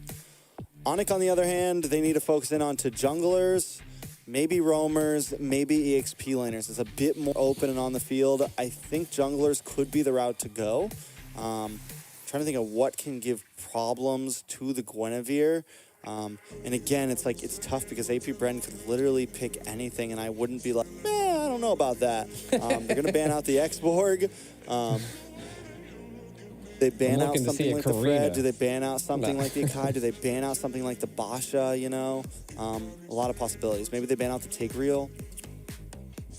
I felt like the Tigreal would have been like a really good go for Onic last time. Like even though they picked the R-Lot early, again, they still could flex the R-Lot on AP Bren. I just felt like a good solid CC tank is almost better than a Ruby or an R-Lot, right? True, very true. They're gonna ban out the Bruno. Do we see the Albert? You think we're gonna see the Albert? Wan here. The Wan? I mean, there's the Fredrin ban from the side of Onic. With no Clint, no Bruno. He could go Brody. He could go 1-1. He could go Ixia. I mean, there's still tons of marksmans out there. He could pick up the Harith. We've seen Alvin the Harith before, I'm pretty sure. So, and that's what AP Bren went last time, so I wouldn't completely count it off the books. The thing is, they already have a lot of magic damage, or a lot so roam. I would like to see something a bit more physical. Or a lot roam. Yeah. I mean, they could possibly go for, of course, there's quite a few options. I mean, you're going to have to deal with this Claude some way. So some type of dive hero. I mean, if Onic feels comfortable taking a Lapu, there it is. And then running into a carry. I mean, carry's a little wild. I mean, it's going to be pretty good against the R lot. Yeah, exactly. I mean, they're going to have the front line. They have the control and the CC. It could scale really well here. Yeah, definitely. I mean, they this time they definitely have the wall to protect carry. They have tons of CC. They have a package. Literally 4 out of 5 of their heroes all have some sort of heavy CC that can hit multiple people at once. Here's the big scary thing for AP Bren. I guess no, they already have EXP and Roam locked in. I was gonna say, like, what if they pick something like a? There goes the Akai pick. High. Okay. Yeah. All right. I mean, they needed something for that front line between Arlot and Akai. Akai. And help with retributions, help with those neutral objectives. It's a nice answer. It can help deal with literally. It's not, when he's in heavy spin, nothing that Onic has right now is going to slow him down. Nah, it's an overall good comp. I like both sides. I can't say that I pick one over the other, but tracks send us into the land of dawn. We're going. Yes, sir. We're going to go into the land of dawn now. This is going to be Onic trying to redeem themselves after a very rough game number 1. AP just trying to keep the pace. It's 1-0 right now in a best of 5 at the grand finals of Games of Future. Gee, do we think with the draft that Onic has brought, can they handle this? Can they turn the tides right here? Oh, this is a cool intro. I think so. Oh, yeah, we're switching it up. What a new intro. We got chess piece on the board here. I like it. This is... Okay. Now we're in the land of dawn. Does Onic have what it takes to stop the aggression of AP Bren? We will find out on this episode as we see. Stop laughing. Tell me about the win condition.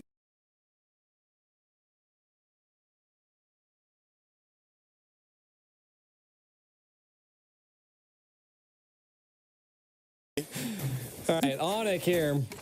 What we have, right, the Guinevere. I feel like if they're able to utilize the Guinevere's just mobility and out-farm the side of Kyle Teasy, I think this could be the great option that they need. We can already see, again, Flap Teasy is just absolutely insane on the EXP. That could be just the response that they need is maybe stopping Flap Teasy from controlling that EXP. Maybe show some pressure up there instead of the gold lane, as we don't see it being a major problem in the gold. Last time we seen the EXP fall first, and it looked like that's what might happen again as the pressure is being applied up there. By the side of AP Bren, again, I think if they just keep up the aggression, keep up the farm, keep it going, that they have the Claude to secure the late game. They have a solid CC with the heavy spin combined with the Vexana. Just control the overall team fights. Don't get caught off guard, though, because Onic has the CC and the control to stop AP Bren's aggression. Kyrie missing that, though. That's a little rough right there. That's a mistake you don't want to make. It still sends few back. It still does a little bit something there. So, I mean, we're definitely seeing the possibilities from the side of Onic, and it definitely doesn't feel as stompy as AP Bren was. Yeah. And again, I think it just comes down to the overall control that Onic is now exerting. They're able to control and just put a little bit more pressure onto AP so that they're just not as dominating as they were. We can already see that the EXP is not too bad. You can see Sans rotating up there as the Turtles here. We'll see. Yep. Ooh, the damage, though. Big knock-up. But wait a second, boots in the back, taking out Fu.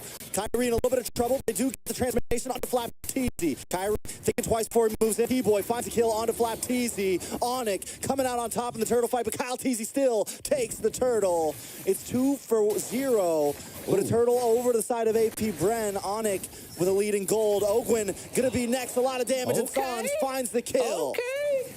Look at Onic coming out on top. The Kings looking really good this time around. They have found answers to take on AP Bren. Again, that's just the early game control that Guinevere brings. And then look at the CC and the control. Now, the biggest thing that we'll want to watch out for here is that Kyle Teasy picking up the Kai. The Nana definitely counters that heavy spin. So Sans could be waiting to throw out the Melina to be able to stop Kyle Teasy. Now it's just going to come down to Onic. Like, yeah, you secured kills, but now you're going to have to start working on neutral objectives. We can already see the carry picking up the Thunder Belt, so building a little bit defensive. So it looks like kind of like the tank carries coming out. More comfortable in game number 2.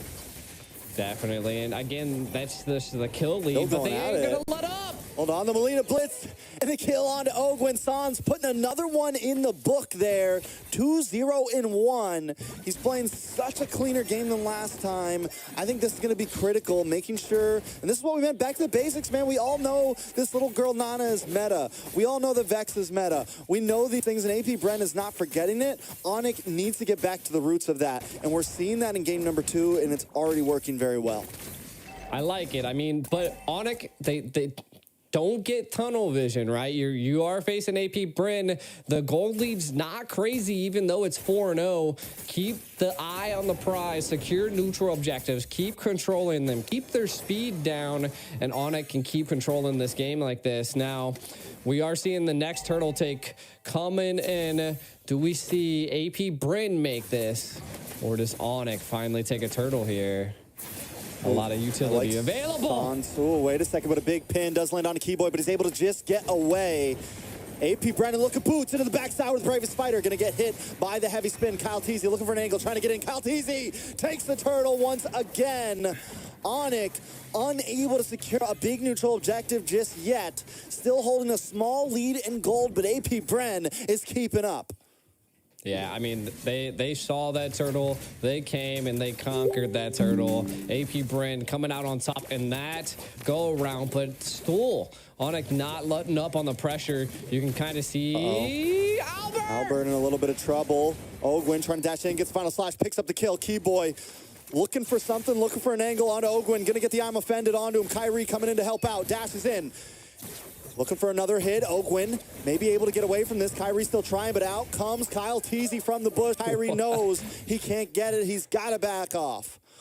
Up, left, down, right. Ogwin not getting caught here as AP Bren just holding their own. Again, Onic now kind of being pressured. And I feel like this is where they need to find the momentum to re-pressure AP Bren. You can kind of already see Boots on the Lapu putting on a lot of pressure on a Flap Teasy. And again, this goes to show that the XPs are kind of equal at this point. We're not seeing too much of an early rotation.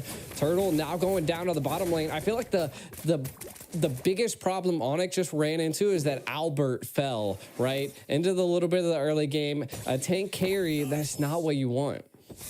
That's definitely not what you want. He's already a level behind Super Marco right now. Super Marco getting the gold from mid and the bot there. Albert does get some shots onto that tower, but it's still nothing major here. I think Onic needs to understand that he's going to be a critical part of their team. Sans has been able to scale a little bit, 2-0-1, feeling pretty good, hasn't taken a death. Few has taken a death, so mid lane, Onic is feeling good, but they need to start focusing onto this gold. Yeah, I mean, if they're not able to stop Super Marco, it could be a little bit of a problem because the Claw's the hardest person to lock down. Now, what I really need to see from the side of Onic is Sans, man. We need to see that Melina Blitz just absolutely devastate AP, but an engage possibly happening as the Turtle rubber band match is engaged. We'll see what happens here. Kyrie keeping his angle. Boots with the bravest fighter into the backside. On to few once again. Target locked. Target secured, but no kill. Flap TZ able to take the turtle. Now Boots too deep. Unable to find anyone. And Albert comes in with a blazing Albert comes in with a speedy light wheel. Super Marco, the blazing duo. Members of Onic are falling. Kyrie, Boots, Sans, Keyboy might just be next. Popsy, I'm offended, trying to hide under the tower, but AP Bren is closing the distance. Albert as well. They found you out. No hiding today. It's a full 5-man wipe. AP Bren taking the wheel. Such great positioning by Super Marco. This is what I was saying. Kind of keep an eye on him. He's staying out in the far right. The heavy spin, though Flap TZ was able to secure the turtle. The rivalries didn't even matter at that point. But look at the Vexana Lord paired with the blazing duet that just pierced the back line of Onic there, and it was just 1, 2, 3, 4, and 5 down on Onic for AP Bren. I mean, they're going to have to think. This Vexana has been hiding under the blanket for a while now. A lot of teams haven't been focusing her, but AP Bren picks her up every time for a reason. The damage is there, the CC's there. You get an extra hero on the map, and now Keyboy in trouble. The damage is locking on. Kyrie jumps in, looking for the Violent Requiem, looking for Super Marco, but unable to find him, denied, and taken out from Ogwin. The decimation is coming from AP Bren. They're closing in. Boots looking for something, and Onic seems to be panicking. AP Bren back on the aggressive route, back onto what we saw in game 1. Once they smell blood, once they take a bit of oxygen, there's nothing left. Boots is the next to fall. Super Marco looking for the 1v1. Let's bring it, Albert. AP Bren feeling good about themselves right now. Sans next. They're everywhere. They're glued to him. Onic falling down, crumbling right now. And this is where I feel like AP Bren always just flicks the switch, right? They just flick of the switch, right? And now they're going to be able to take this Lord, flick of the switch. And they're going to be able to get this Lord probably uncontested. Now, this time around, I don't know if they have that tanky front line that they are going to need to be able to stop a great siege, though I don't think this Lord's going to make it or break it. It's not enhanced, but again, they don't want to trade their life for measly little towers.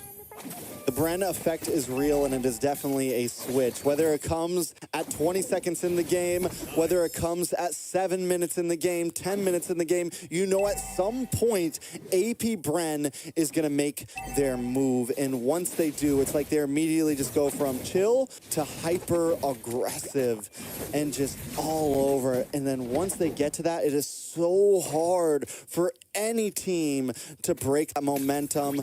You talked about momentum before this series started, G. You said that Onic could be the team to maybe do that against AP Bren. No one else has been able to do it yet. But right now, having a little bit of trouble. AP Bren closing in its grips. What is Sans doing? Final flash! On a Keyboy, few though in a little bit of trouble, gonna get knocked up with a Violent Requiem. Finally, Sans finds one, but now Kyrie pinned against the wall, taken off the map. Boots with the bravest fighter, but Super Marco and a blazing duet helped his own them away from Boots. The rest of the team chips onto him. Sans throws out Molina, trying to clear the way, but AP Bren still not giving up. Harassing a Lord, still marching down the top side, and it's 10 seconds until Kyrie is back into the land of Dawn. Lord will finally go down. AP Bren still not withholding their assault. Super Marco going to get one last shot in onto the inhibitor, and AP Bren lets them breathe for a second. Yeah, and I mean, we can't count Onic out just yet, because I mean they have the damage. The gold lead, though, it's not 10K like it was last time. They still seem to have the tenacity that it takes to fight back. The defense is there. What we, again, like I said, we really need to see the Molina be utilized to stop Kyle TZ's heavy spin, and I'm not quite sure why it's not being used, to be honest. Like, I'm seeing so many heavy spins just come out, and Nana's just so good at countering that. Now, we can kind of take a look at some items. Kyrie has one items, mixing bits of multiple other items. And conceal play, though. He'll play on Keyboy. Ogwin looking for the final slash once again to bring him into the team. Keyboy goes down. The recalls come out. The taunts are there. When AP Bren gets in this man, we saw it the other day in the winning clip. Flap Teasy was just screaming, man. The man was yelling. He was talking smack. He was feeling himself. And that's, once again, it's the Bren effect. AP Bren moving in. The Molina Blitz comes out, but it's not stopping them today. AP Bren takes an inhibitor. They back off. It's guerrilla warfare out here. It is, and I mean, AP Bren is just taking it to Onic at this point. You can see complete control.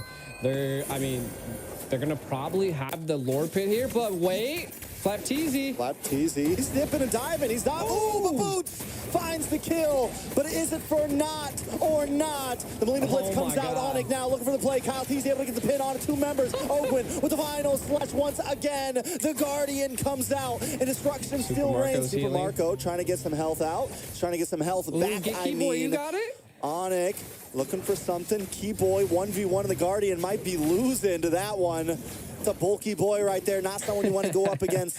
Few getting back onto the map now. Lord is delayed Onic by some time. The discipline there by Super Marco to not take that kill. I mean, he is 5-0-6. Doesn't want to allow the shutdown. Might as well work on securing his stacks. Looks like they might trade and give him the blue buff. I thought I just heard a conceal play, but nothing really comes out of it just yet. Again, looks like AP Bren might be just utilizing this Lord as a bait. No, they've zoned him out. Onic just gives it up. What in the world? What is going on? Man. No, it's death if they go in that pit. It's a 10,000 gold deficit. We're very similar to game one where it's like, okay, we need a little bit more time. We need a little bit more time. And this time, we can't make the mistake. We can't let them in. We can't get cut off. They have to watch out for those big plays that AP Bren likes to bring. Last time, it was the combo between Vexana and Minotaur. This time, it's going to be Kyle Teasy, the final slash from Ogwin, and still the Vexana getting the big knock-up. As long as they can watch out for some of those hits, they can definitely survive this, but it's not going to be easy. Yeah, there's a good utilization of the Magic Sentry there. I think they're just going to take as many tier 3s as they possibly can. Just open up the base a little bit more. Super Marco so low. That is a win for the side of Onic. That's going to allow them to have a little bit of breathing room as he needs to heal up. So an engage probably not going to be happening here by AP Bren. Though he is full HP. We might see an engage now. Boots into the backside once again. Boots is like, listen, you guys tell me I'm going, bro. You guys want me to do it? I'm going. Boots has no fear. And I've heard Mirko talk about it before. Like, Boots is the XP learner who's just willing to do it. He's willing to die for the team. And whether you think it's a bad play or not, his plays have been helping Onic out. The last fight that they almost won, Boots was the starter of it, almost able to take out Few. Again, Onic just needs a little bit more time that when Boots makes those plays happen, the rest of the team can capitalize on it. Yeah, I mean, give it up to Onic, though. I mean, they were able to hold that so well, and the Molina Blitz was just constantly taking Super Marco down to like 10% HP. If Boots is able to do something. But he's getting chipped away by Marco. Oh, Kyle Teasy goes down finally. A Bravest Fighter lands on a Super Marco. Albert now with Speedy Lightwheel, looking for a target, looking for someone to lock onto. AP Bren knows that with Kyle Teasy being gone, they've lost some of their front line. It's time to back off. Onic buys more time. I mean, that's all they can do at this point, right? Is just keep buying time, maybe secure some of the neutral objectives that are still standing. Like we can kind of see pushing the minions to do a tower takedown here. Ooh, Kyrie. He's okay. Not able to do too much. I was hoping he was going to make a good pick. No. I think that's one of the downfalls of the Gwen is like, if you're by yourself, like once you go in, you're sitting there, man. And if you don't hit Super Marco, you're dead. If he doesn't get Few or Super Marco, like you're dead, man. You're just gonna stand there in Violent Requiem and get out damaged, you know? I was hoping for it. You never know, man. There's always these big plays that can definitely be the turning tides. But again, it comes down to the patience of the team. Sans in the mid lane, kind of taking a look at some of the items here. I mean, Albert's online, Super Marco's online. I feel like the difference here is that Kyle Teasy's 15 and Kyrie's not. having a little bit of trouble in the jungle. Might have They don't have Albert up here yet either. They might want to try to take this slow. I think Onic is trying to delay. They look for the play on a Flapteezy, but he is able to use the Purify and get away there. Flapteezy still taking some damage. Back home, Boots taking too much. Albert trying to lock on to Ogwin. Going to be able to flicker back. It's still a battle for the Lord Pit. Onic maybe knows they're outmatched here. They're going to have to back off once again. Unable to get a kill. They get few down so low every time, but can't get the finishing hit. You have to capitalize on some of them, man. That's like, I've seen Super Marco low twice. Now Flapteezy and Pew. Like, it's rough. Like, if they were able to just kill one of them, this would be even more breathing room. But now a full team comp of AP Bren sieging down Onic once again. 10K gold lead. Can they survive? I don't know. It's going to be a tough one. Luckily, they do have two inhibitors. San's able to clear the ways, throw them in Lena Blitz. Albert going to chip away at the Lord. They're going to be able to take it down. Unless a huge mistake comes in, they should be able to survive another push here. Boots looking for an angle. Kyle Teasy making his way in base. Watch for the final slash, and there it is. Ogwin every time does it. Kyrie forced to go back onto the tower just to get some health back. Ogwin a little bit of trouble though, taken out. Boots able to defend, put the people at bay, keep AP Bren away, but they still are relentless. Super Marco, BMI's away, able to dodge Kyrie. AP Bren still looking for a possible play here. Few ready for the set, ready for the team. Sans throwing out the Molina. Kyle Teasy maybe finally deciding to back off with the rest of the team. Onic lives to see another Lord. I mean, they're holding their own, but what do they have to do here to be able to possibly take a Lord Pit, right? And I think it's going to come down to that. You can see that they have the damage, but it's still a little rough. Maybe if they're able to get a kill on the Calteezy, maybe if we see some of them split apart, we'll have to find out. But my God, oh, God. Look at that. Look at that pressure. That is insane. They need what, like 4 more minutes? They need like 4 more minutes because we're at AP Bren's at 60K. They're about maxed out on items. Onic needs to get to that 62K mark where all the items are matched out, and then it's just a battle of skill, right? Where they're not at a 10,000 gold deficit. Taking a look at some of the items, Albert, at least the damage dealers for the side of Onic are essentially maxed out. Albert's got everything in. We're waiting for Sans to finish that last item. Kyrie sitting pretty far behind right now at only 8,600. He is down 2 items right now, so he still has a while to go before where he needs to be. Yeah, he was down 3, but was able to pick up that Athena shield. And I think that could attribute to that Pew is just doing so much damage in CC that he's not able to survive. And if they're able to just stay alive long enough, maybe they'll be able to get a set on the Super Marco. That's the only thing I can possibly think would be a saving grace right now for Onic. Pew with the pew. Pew with the pew. I'm telling you. All right, next Lord going to be coming up.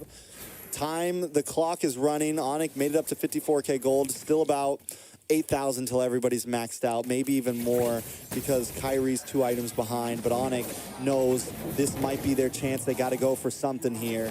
They're coming at it straight on. Nobody finding an angle just yet. Kyrie trying to make it. Oh, Keyboy misses the I'm offended. That's 1 utility down. Flapteezy and Few also don't have an ultimate anymore, but here comes a concealed play from Ogwin. Ogwin maybe going the wrong way. He's trying to zone away Sans here. Does do his job, though. Kyrie still able to find a way in. Kyle Teasy just making work of the Lord. Kyrie not going to go for it. They got to back off. Flapteezy getting the chip damage. Ogwin comes in. Doesn't have the final slash. Way to use it. Gets 1. Keyboy able to get knocked back. Still nobody goes down with Super Marco with the blazing duet. Kyrie misses. He's under fire, but he's okay. Onic still backing off. Flapteezy able to keep them in the base. Stay in your spot. Don't worry. AP Bren's coming soon. That was a lot of utility baited out right there by the side of Onic. I mean, they could possibly survive the Lord if they're able to keep it at bay, which I think is going to come down to the combination of Boots being able to zone the back line and Keyboy just keeping the Lord in place. Oh! A lot of damage on a flap TZ there. Mortality pops. He's the winner, Truncheon, but he buys enough time. And the double pin from Kyle TZ. He's going to let the Lord get a little bit closer. Look at the damage on the Keyboy. Hold on, Kyrie able to find Super Marco finally. Once and for all, and Super Marco goes down, but the base is too low. They had a valiant effort, but it's still not enough. AP Bren takes it to match point. My God, AP Bren is so disciplined. Being able to just push Onic against the wall. And I mean, you gotta AP Bren being able to bring it to match point, but Onic just put up such a great fight. It was just, I mean, it was anybody's game into the early match, and we'll kind of probably jump into some of the highlights and see some of the turning points that definitely caused Onic to just fall back a little bit. But man, what a game. Definitely an amazing game, and here's the thing, man. Onic is doing everything they can. I feel like Onic is playing the best they can right now, the best any team can play right now. But the Bren effect is just too much, man. Because, I mean, it's not, I mean, Onic is literally thousands of gold behind, and they're still putting up such a great fight, but it's just not enough. This is when AP Bren really started to just push in more and more. And Onic, every time, boots in the back line, getting huge stuns like that, getting huge plays like that. But still, it's nothing right now in the face of AP Bren. Yeah, I mean, they just really couldn't find a moment to be able to take a lot from AP. And like you were saying earlier, even though Boots goes into the back line and dives in a lot, you could just see the combinations and the strategic plays AP Bren brings. Super Marco's patient. Like, look, he could have took out Keyboy right here, but he's not sure who's all under that bush, right? And Albert's there, so could have been a little bit of a rough play for him, but the patience was one with Super Marco. And again, there's Boots diving into the back line, trying to make progress, and the Molina Blitz able to burst down Kyle TZ. But again, AP Bren still not being like, they just, Onyx not able to take advantage of those key spots.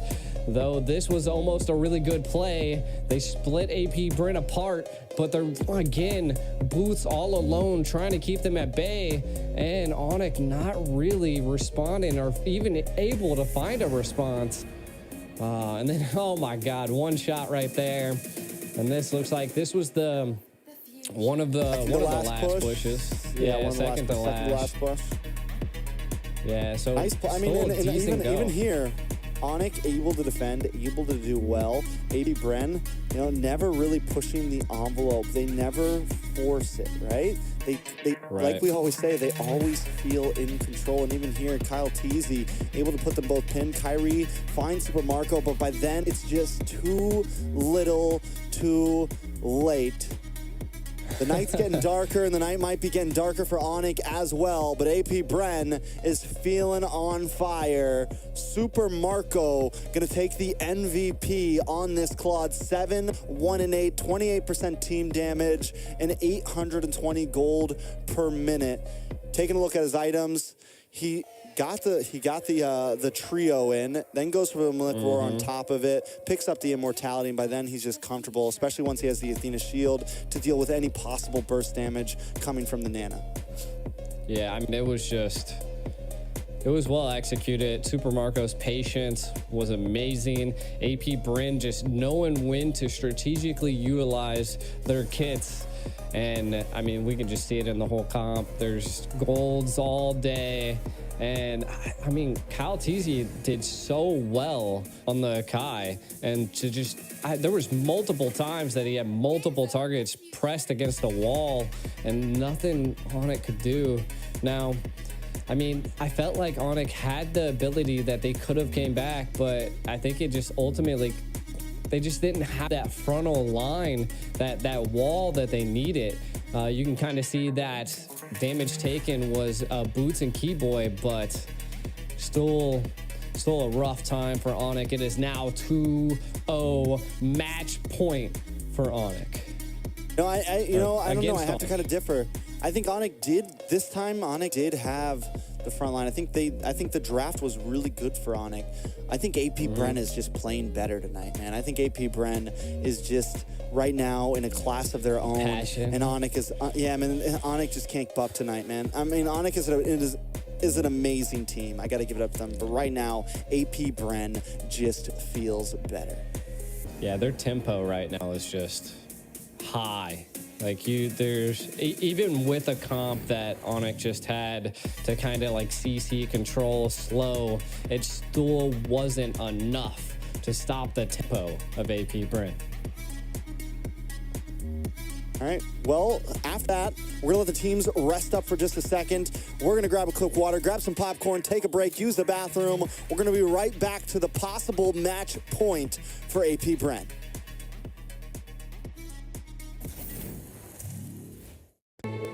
In a world that seeks a balance between metaverses and healthy lifestyle, video games and traditional sport, live shows and web entertainment, we found the only way to harmony. Introducing a new era in the realm of sports, Phygital, a revolutionary fusion of the physical and digital worlds. This is an unparalleled mix of the most exhilarating and dynamic youth sports disciplines, all integrated with popular video games and cutting-edge technological devices. This unique sports format is accessible to all. Anyone can participate in Phygital competitions. Any sport has the potential to evolve into a Phygital experience. Football, basketball, hockey, racing, martial arts, shooters, and many other sports have successfully adapted to the new reality.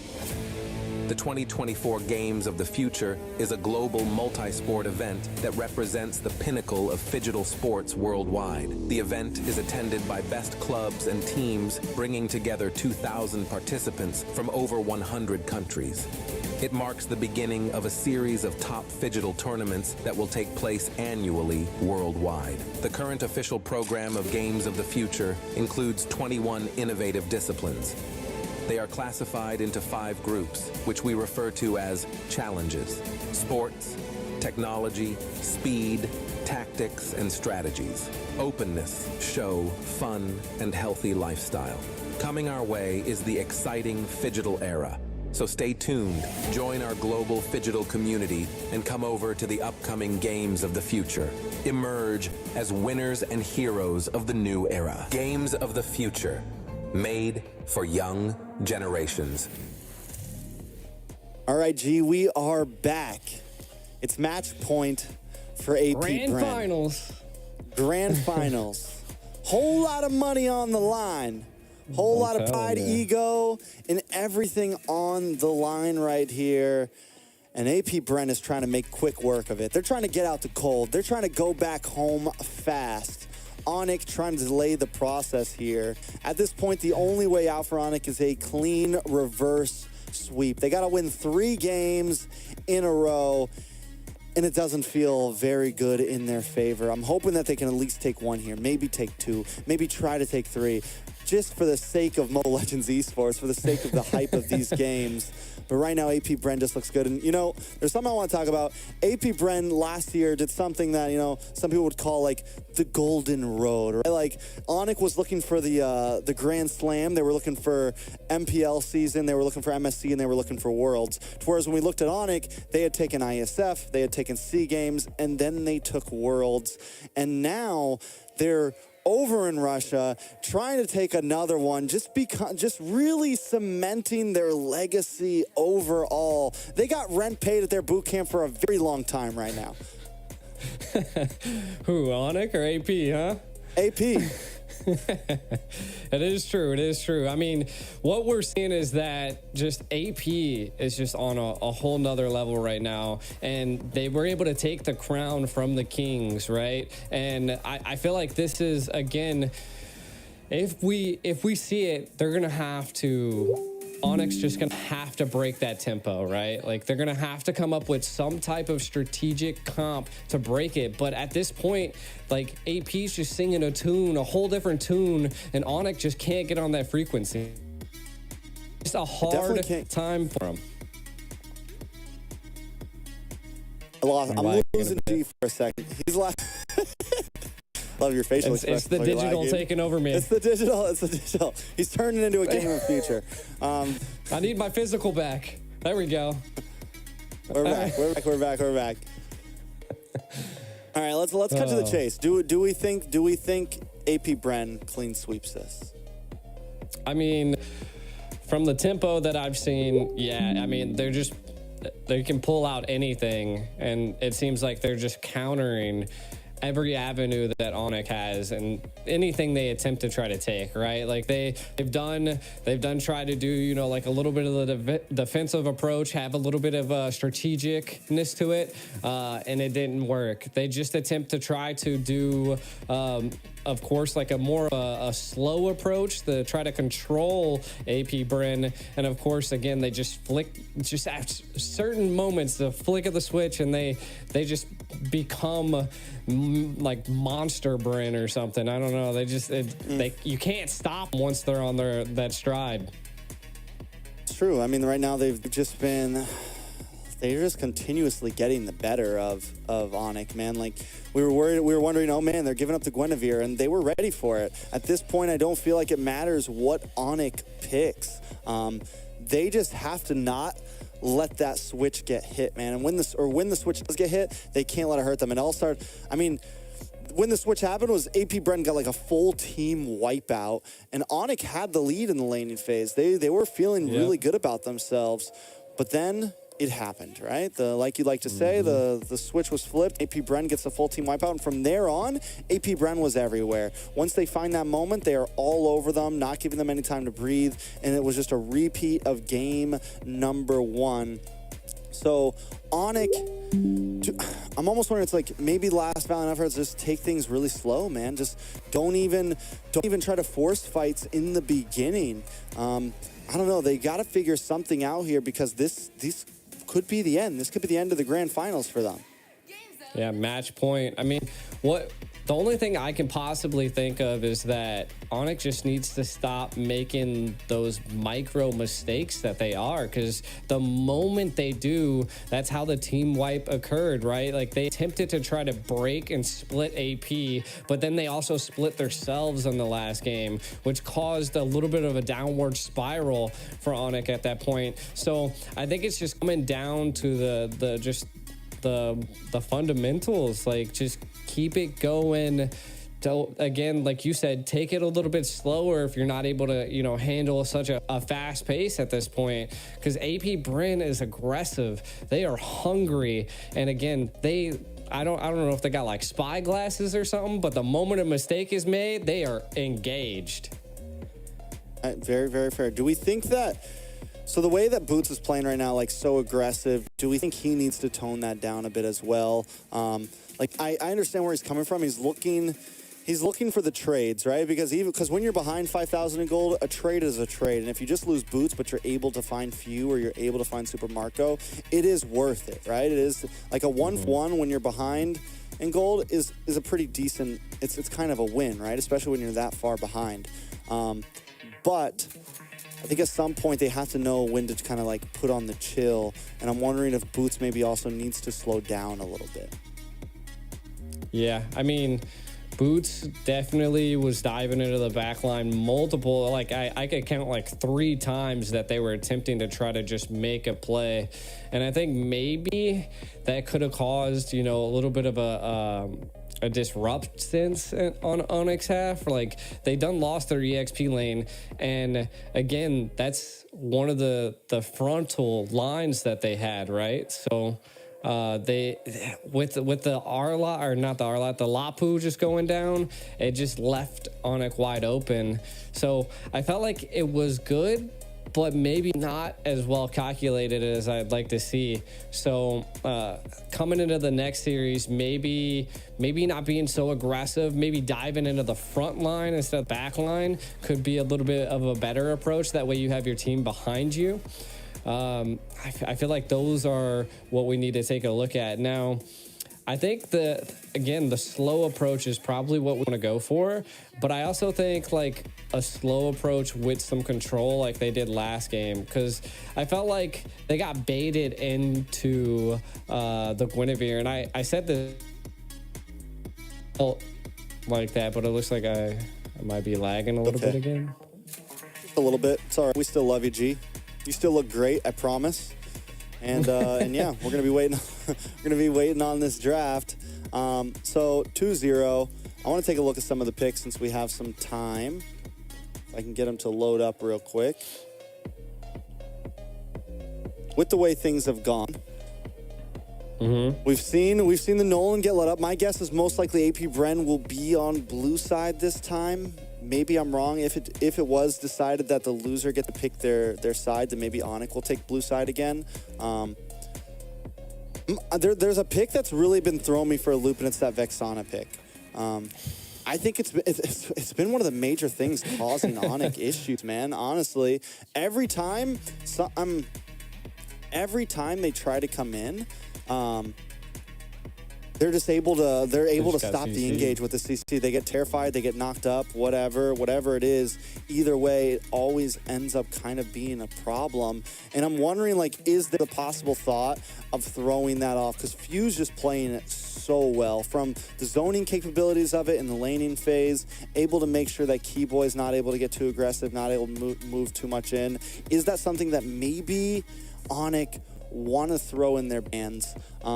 Maybe just do a bit more targeting in game 3 and leave some more things open, because at this point it's like we know, all right, it doesn't matter whether they have Nolan or they don't have Nolan. It doesn't matter whether you have Gwen or you don't have Guinevere. You haven't been able to win, and it's kind of sad that it's just a best of 5 and we're already at match point, because you don't have. If it was a best of 7, you could maybe risk one more game, right, and then try to pull something off.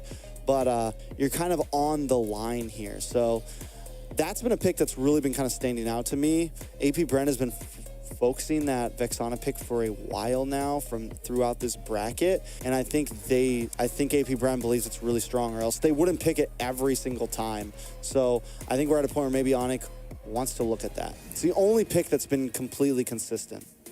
Yeah, I mean, I feel like Vexana is definitely one of those mage, like they're.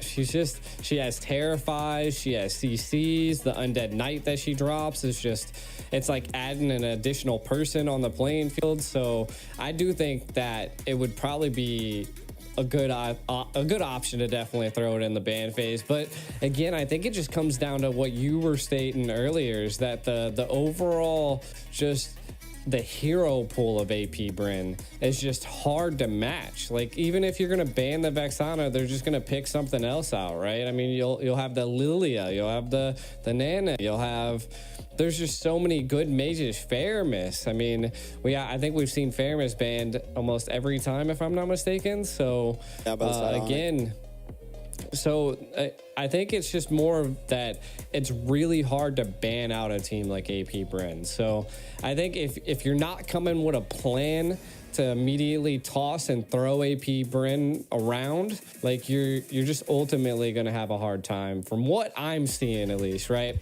And again, I think it just comes down to that you just have to just be better. You have to control the lanes. Get good, kids.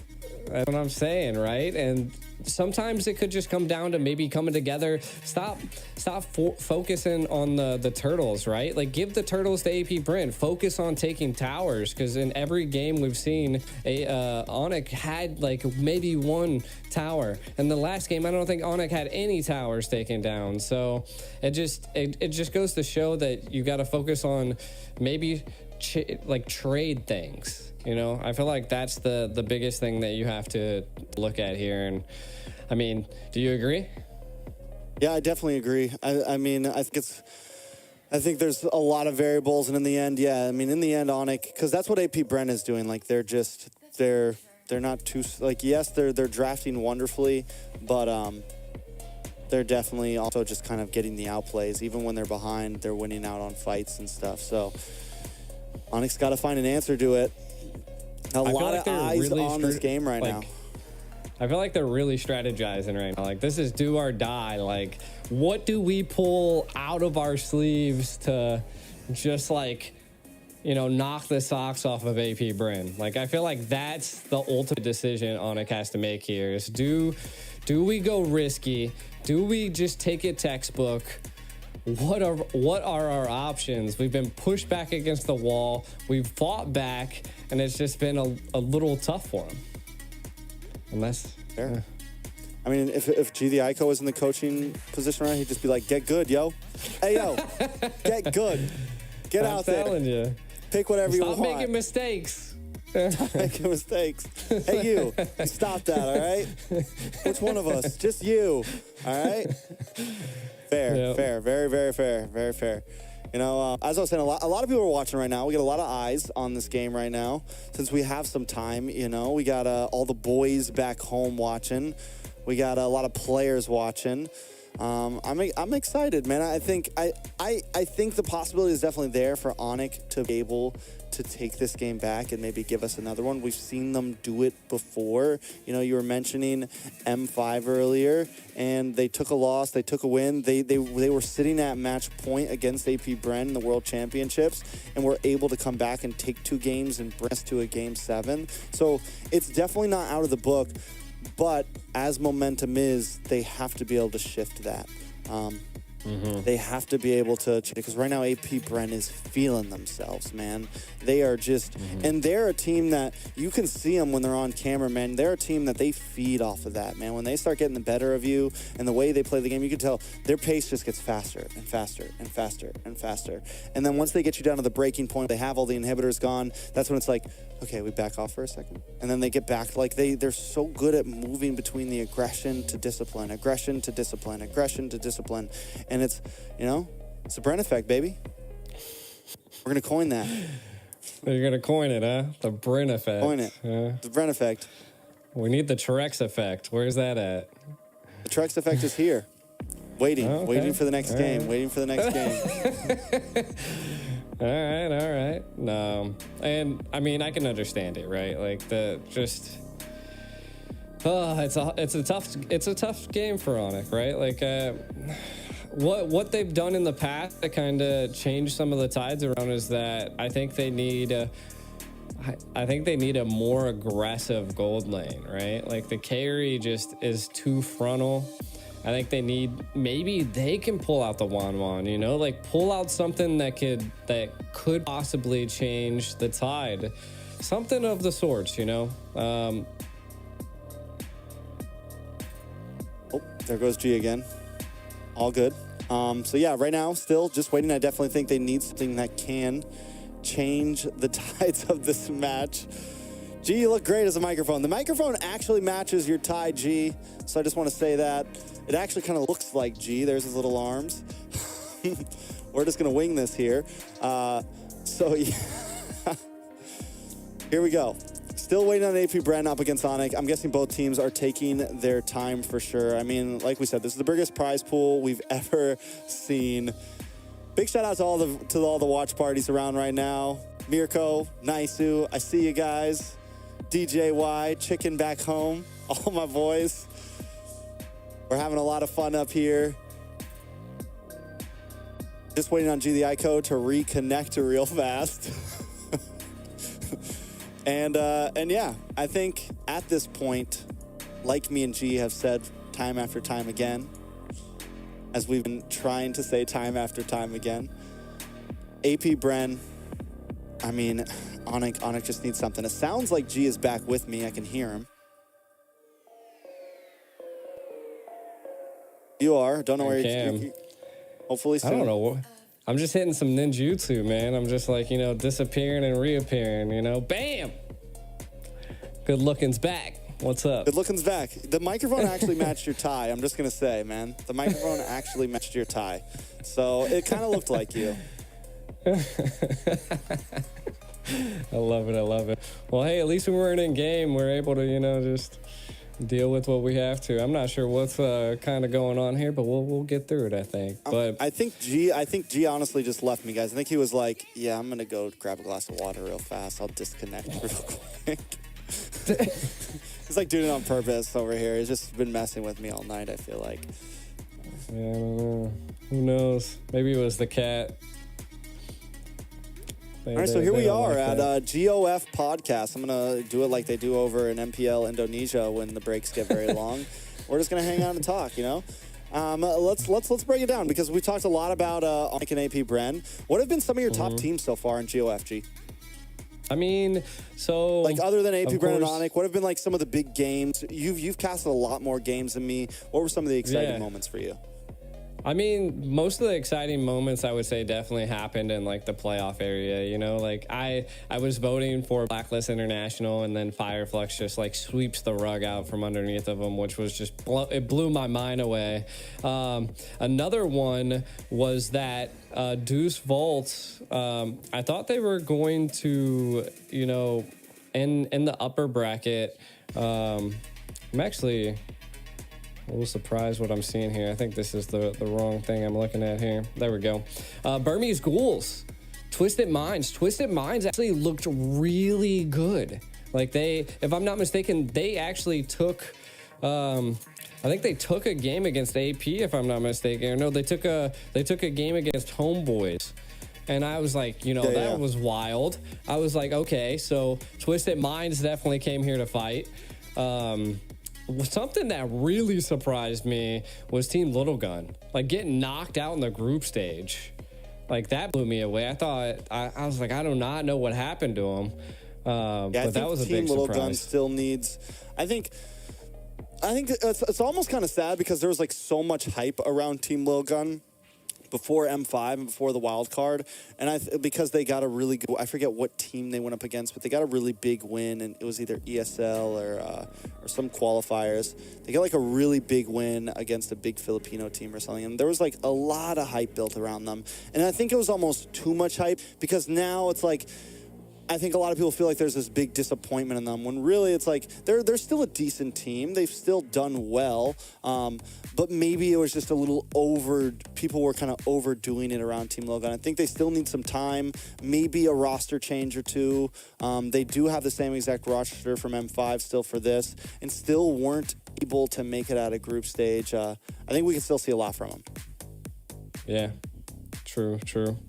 I mean, I think it'll just come down to, I think the biggest surprise I had for this tournament was just not even the overall teams, but the overall like choice of the meta, how like diverse everything's been. It's not been so one-sided that we've always seen, like, you know, like we're seeing here.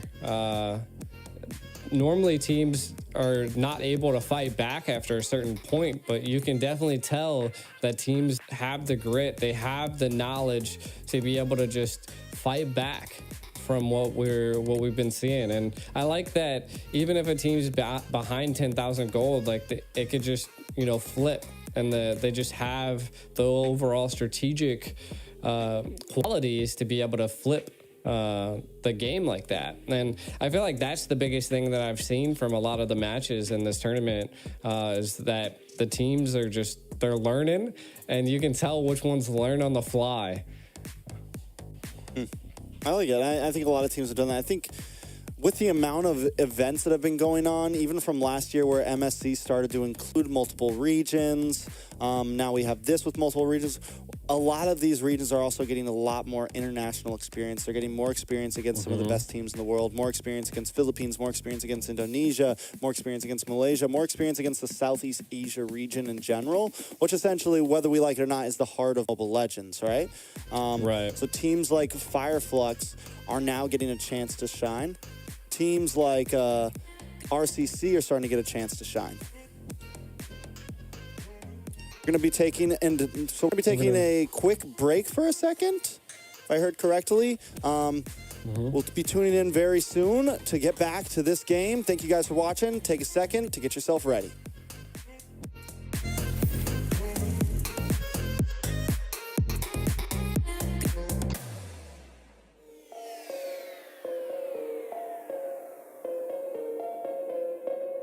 Games of the future.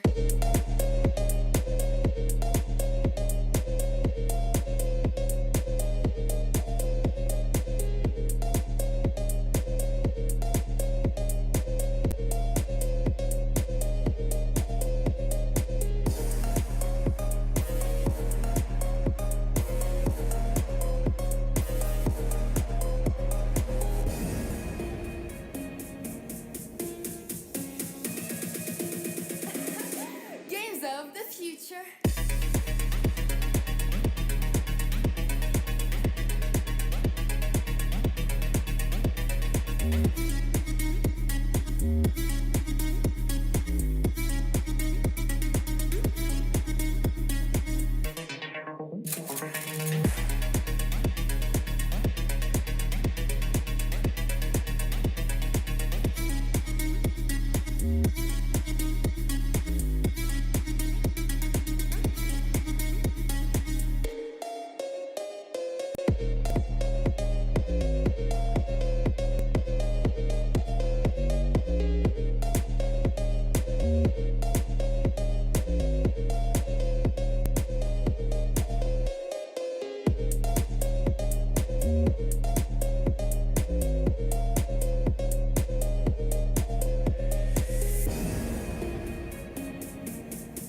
future.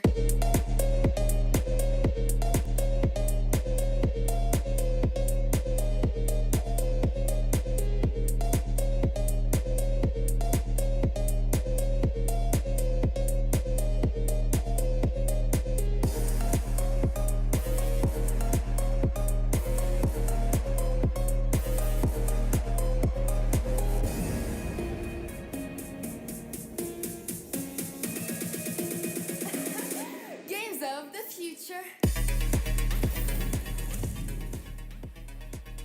All right, here we are back once again. G, doing a little dance, doing a little jig. Yeah, Is you that the didn't AP Bren's hear gonna that, win, Jake? that video? Like you don't feel like you should dance after that video? I will say this.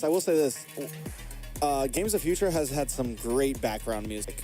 I will say that. They've had some like deep trance music. We were watching and we were all like, everybody put your hands. Yeah, you get it. It was definitely a vibe. It was definitely a vibe.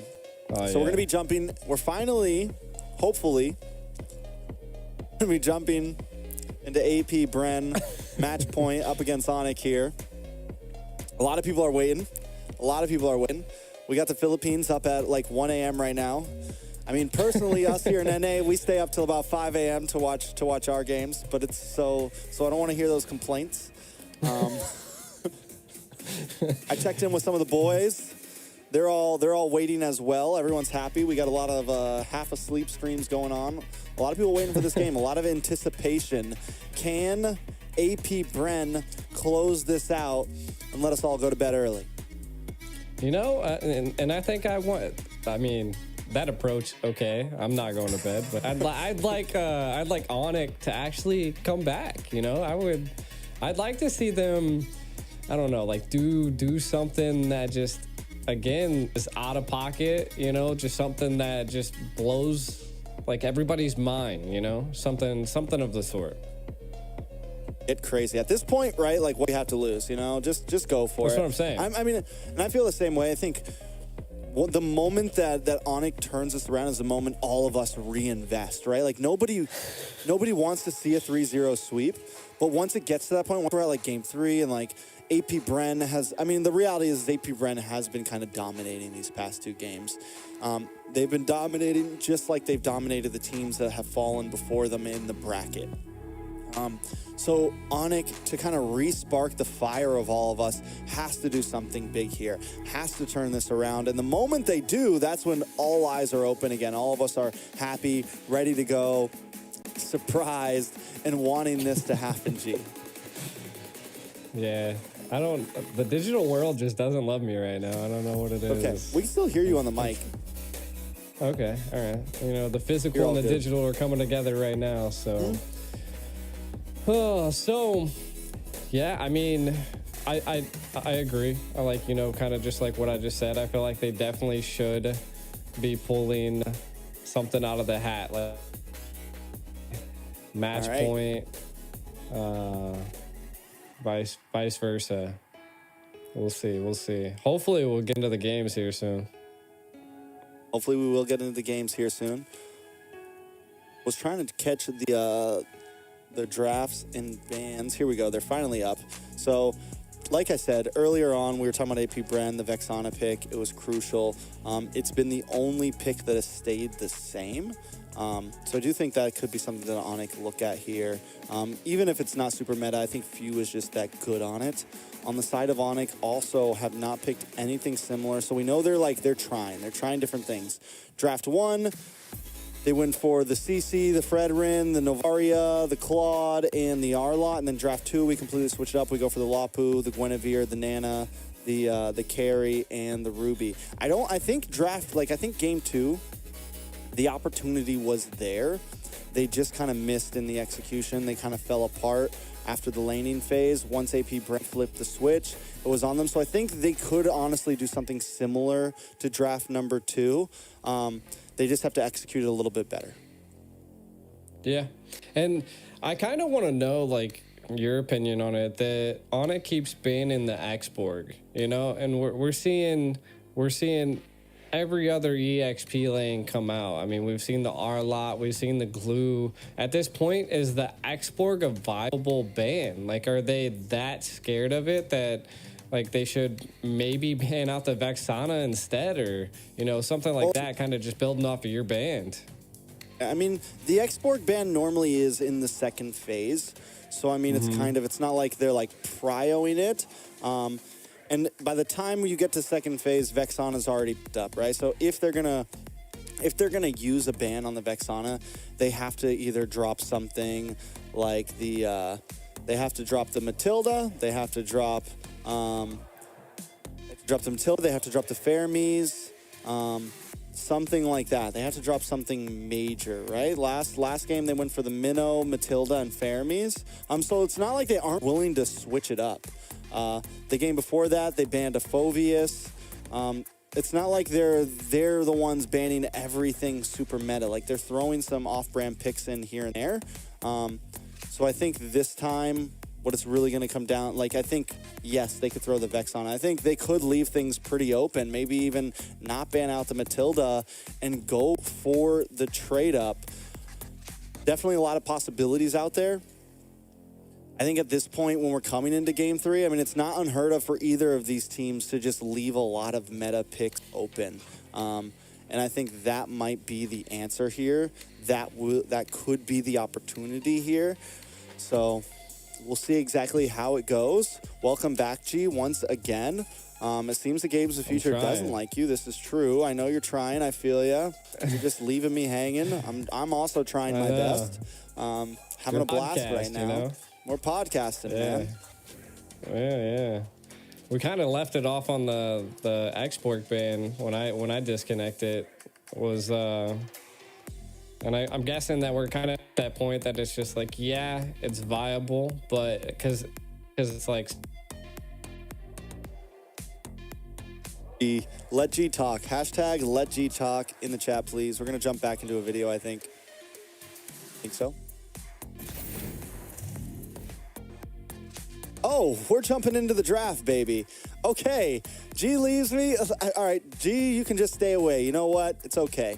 We finally get in the draft the moment that G leaves. I'm okay with that. Here we are, AP Bren up against Onic. If I got to solo it, I will. No fear at all.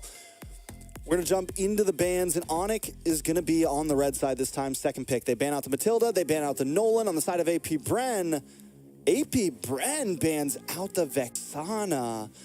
Literally seeing into the future a bit here, literally changing things up here a little bit, kind of making the play myself. And it just also goes to show that they're not like, they're just not worried about it. Gee, it's okay, man. I don't even need you anymore, bro. I got this. The game's back on.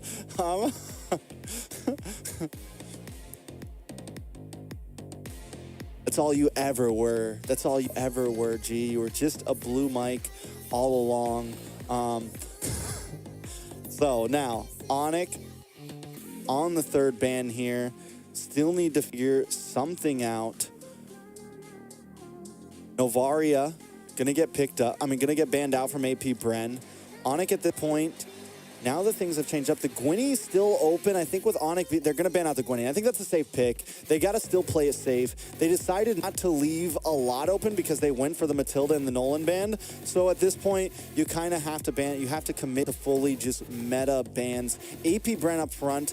The R-Lot could be a possibility here. The Nana could be a possibility here as well. AP Bren has really been focusing on the R-Lot. I think it's something they find very viable in the current meta. So I think it could definitely be a solid up front ban for them. But no, the Fermies has finally been left open for Onic, and now we're seeing why AP Bren sees this as viable. I feel like Onic has to respond with the Claude here, hopefully, to kind of counter the Fermies. Also, you take it away from Super Marco. We saw how well Super Marco did on it before. They go for the Minotaur. Also viable.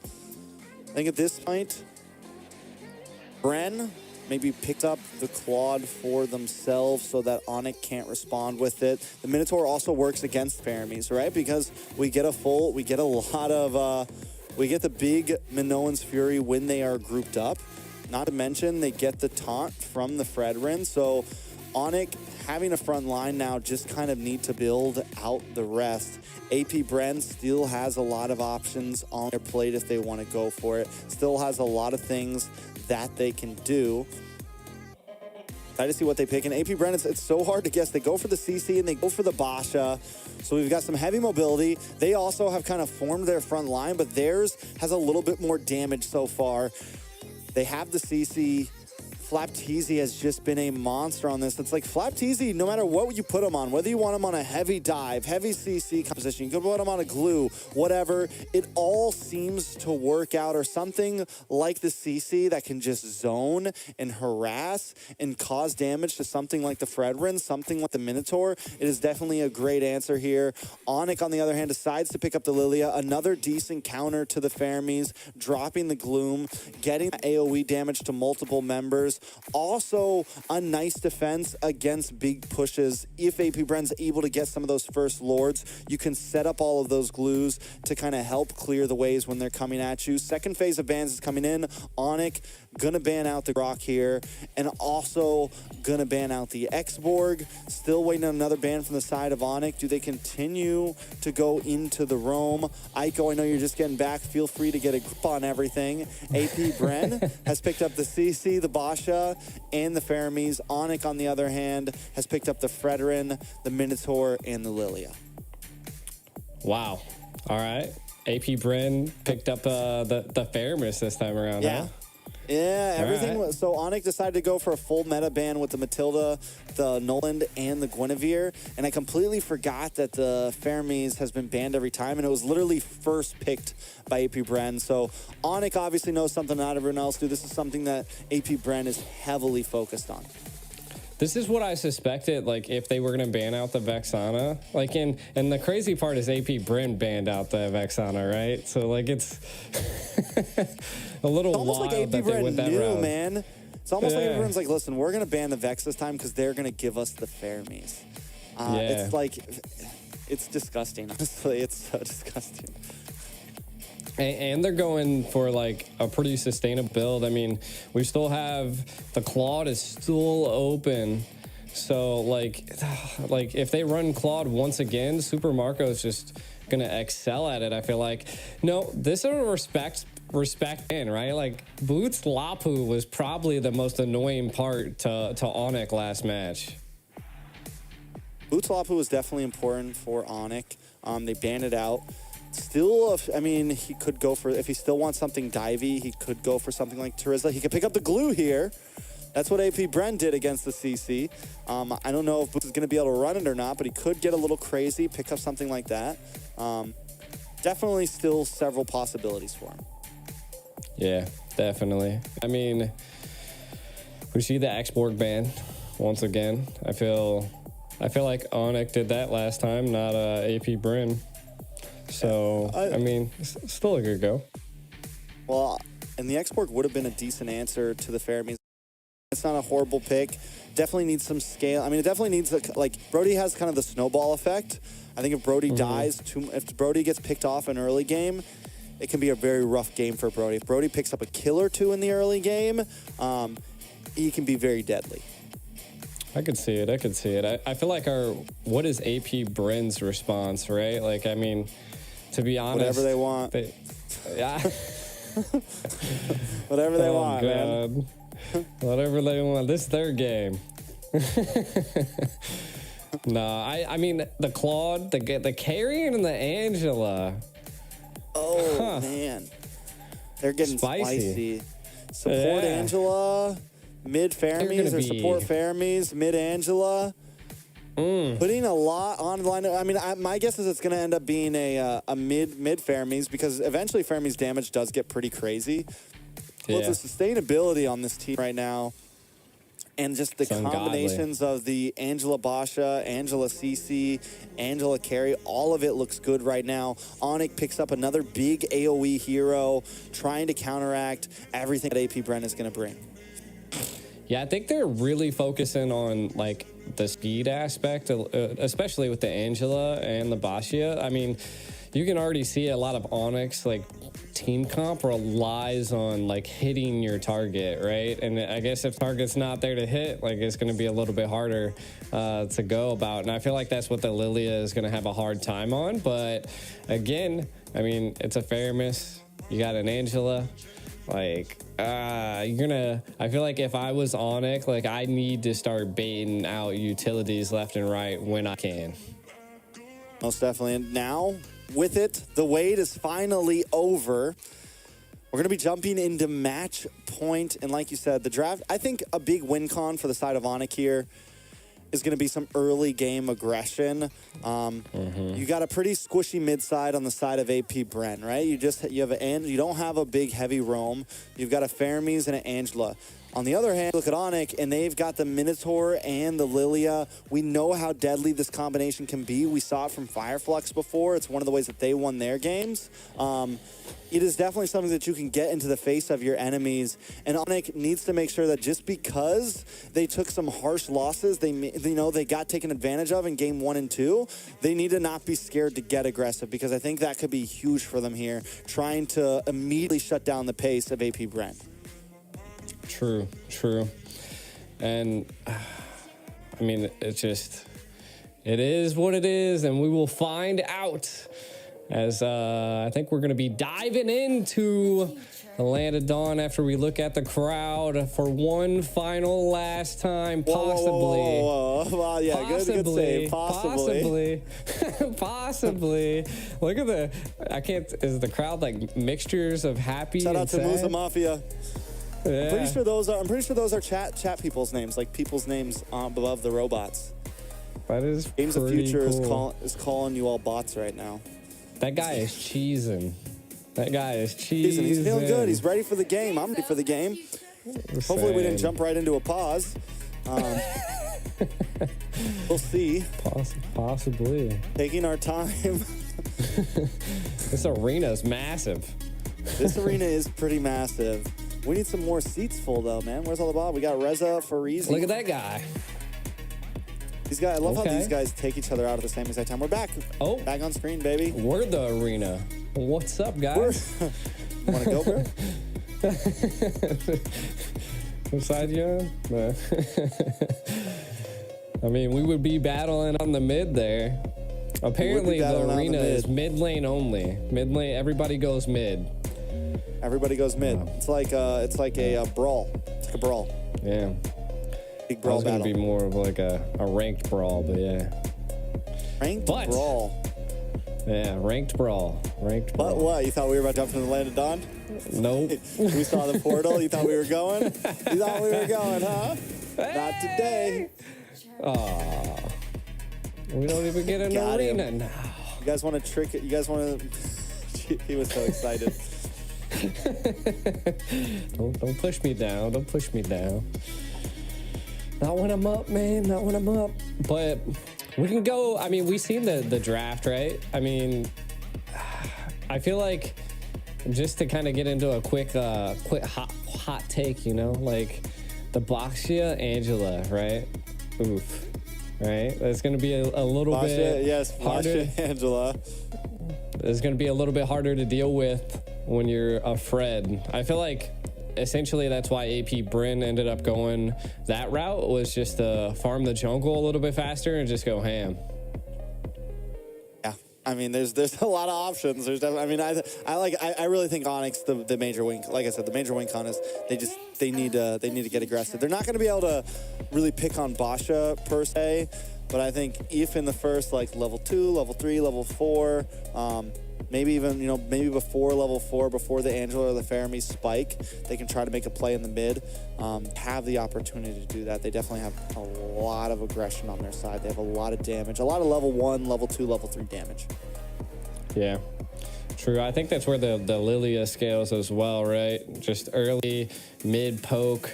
But to be honest, like, where's their burst at? Like, I mean, the Brody is about the only burst paired with the Lilia. I feel like they're going to be lacking a little bit of damage. Like it's very, very, very precise, I would say. I think they have the damage for sure. You think so? Yeah, I mean, unless Brody completely falls off, but even Lilia can carry, man. Lilia's a monster. She's a monstrous little girl there. And then you have the AoE damage. You have the answer to the Fermi. So the possibilities are there. It's just, can they execute it right?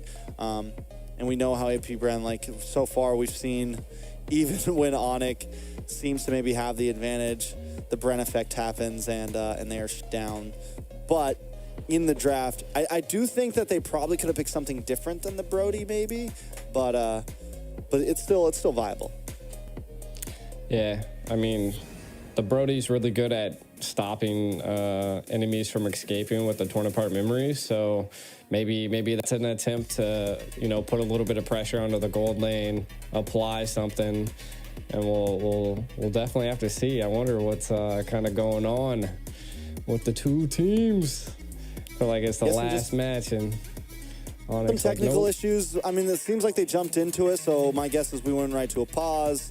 Some sort of ping issues, something like that, So yeah, we'll just wait it out. We got to make sure everybody plays fairly. Everybody has the same opportunity. It is match point. There's a lot of money on the line, so it makes sense. Repetition. Yeah. We'll see. Play this. We will become pros at killing time by the end of this. Or is time killing us? A little bit of both. Time's always killing us, G. Hey, look, listen, yesterday I was Pastor G. Today I'm just truth. You still look like G. Pastor G, though. Do I? I don't know, dude. You do. You look good, man. You look good. Blue, you got the blue lights behind you. You got the baby blue tie on to match the suit. What are those patterns on your shirt, G? They're plants? They're flowers. They're flowers. That's cool. That's cute. Yeah, I know. I have dinosaurs on my tie.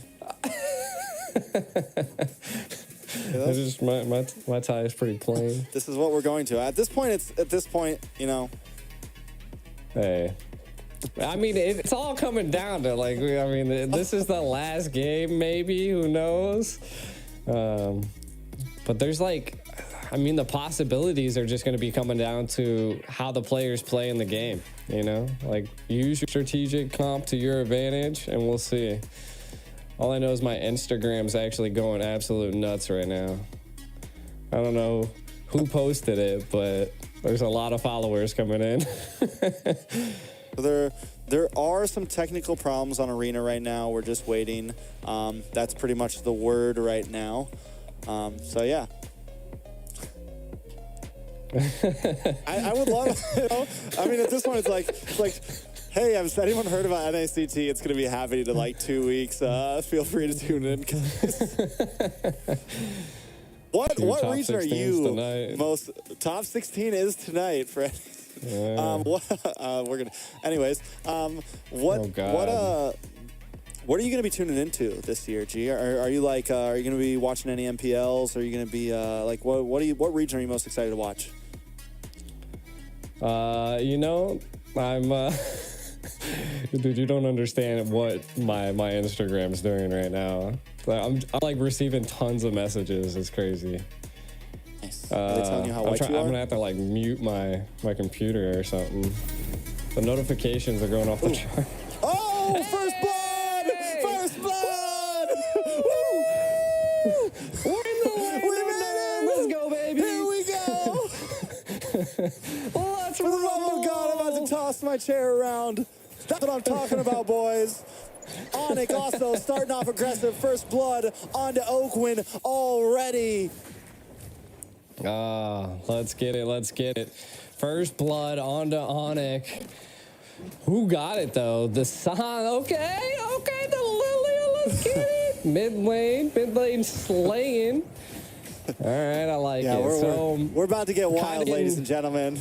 I'm telling you. Last day of the grand finals. Let's Games of future, baby. Yeah. Let's see how it goes. We can see let's take a look at some of the win conditions here, right? So I think really what's coming down is that Ugwin ended up getting taken out, right? Early stage. That's a little rough for an Angelo, but not going to be the make it or break it for team comp.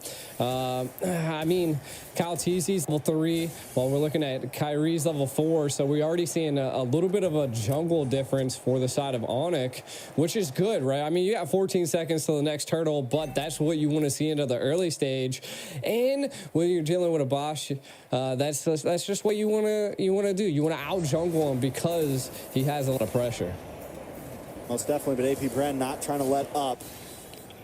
A little bit of dash through. Boots able to get a bit of damage on a Flap Teasy there. Basan's also taking a face full of yo-yos. Back of the turtle. Kyle Teasy able to take it right out of Kyrie's hands. Well played from AP Bren, keeping himself in the game, and that's what they do. Even when they're behind, they make sure that they get the objective where they need it to make sure the goal doesn't get too far away. Yeah, and so what I'm really seeing right now is that everybody's roughly about even, right? I mean, first turtle, was that going over to the side of Onic? First turtle. No, over the side of AP Bren. Over the side of AP Bren. AP Bren. Okay, so Retry was able to be landed. AP Bren coming out on top there. And I think this is what was happening in the last game, right? Like, it was just a little bit hard for Kyrie to hit these retries, and I'm not quite sure what could be causing that. I mean, AP just able to zone and properly keep them at bay. And if they can keep that up, it's going to be a little bit of a trouble for Onic. Now, Onic's side, right, they have the sustainability. They have, like you were saying, I mean, they have damage. I just don't know if it's going to be enough to penetrate a Fairmisk Coulter, and I'm not even quite sure if it's going to be able to get past the Angela, right? Like, I just feel like the whole comp of AP Bren is thick. Like, look. Yeah, a little bit of a play up top. Boots in a bit of trouble here. Gonna go down. Flap Teasy able to pick up the kill. Now, on the side of Onic, they got to respond 1-1. AP Bren has taken the gold lead. Is this the Bren effect? Is this the switch that flips? I think this is the switch that gets flipped. That was a tongue twister. That was a tongue. I was like, hold up. Like, what did you just say? Yeah, it was. Listen, we've been here a while. Twister. It's 0 IQ desk right now. We're on the 0 IQ desk. We're vibing. We're feeling it. Let's go. We're just vibing at this point, 100%. We can already see. I like this, right, from the side of Onic. They're already setting up this turtle, but they have to be able to secure this turtle. Let's see it, Kyrie. Kyrie they get it. Trying to get the zone onto Flap Teasy. Kyle Teasy, though, making his way around. Boots looking for an angle as well. Able to dash through. Kyle Teasy comes in, but no Fury connects. And the flicker gets the knock-up. Keyboy able to pull another one, but the damage is shredding him down. Boots going to be the next to fall. Super Marco picking up the kill. Kyrie able to take it, though. They're trying to fight back. Albert in the backside doesn't have the torn apart memories anymore. It's 2 for 1 right now. Onic finds the turtle, but loses the extra member. I mean, not too bad. We can kind of look at what the engage entailed here. The Minerals Rage with a flicker definitely secured quite a bit of CC for the side of Onic, but then the final slash connects. And then, of course, the torn apart memories just take down AP Bren little by little, and Albert was able to take out Kaltizi. I feel like that was the grace that they can get. That's a little bit of the breathing room Onic needed, and that just slows down the enemy jungle a little bit. And Bashia is able to just jungle crazy. We can kind of take a look at some of the items. Molten Cores picked up by both jungles, which are clutch. And then you're also looking at Albert. Already has the Blade of Hep, which is just insane first poke damage. So, again, Onic could be doing a little bit of peel here. We can already see it's 2v2 in the gold lane. I think the Brody right now is definitely winning against the carry, but I think Super Marco is definitely going to be coming out on top when it comes into the mid to late game, but we'll see. I think it's going to come down to Keyboy just giving that pressure and helping his gold lane. All right, now both teams still making work. AP Bren has definitely bought some time. You mentioned that, and I think that's exactly what they needed. Super Marco getting plenty of time to scale. Flapteasy already having the War Axe in, not having to go super defensive in the beginning, kind of like what we saw for Boots previously when he had to pick up the Dread armor before he got the War Axe. This means that Flapteasy is going to be able to kind of play the front line, and when you have something like the Fermis paired up with you, that you can just hang out even longer and just continuously harass with that skill, it becomes a problem. But second turtle, now, or third turtle now in, we're 6 minutes in. Gold still at an immediate tie. They're looking for Flapteasy here. Albert able to get a couple of free shots here. Keyboy with the Minoan's Fury once again gets knocked up with the Netherrealm. Connects Kyrie, able to take the turtle.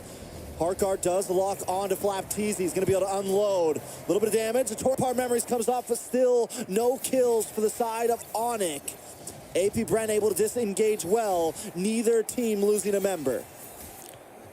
They're definitely holding on very well, though. You can already see, I love the read by Super Marco. That must have just been Flapteasy that was able to give that call out, but it's again going to give up the turret here.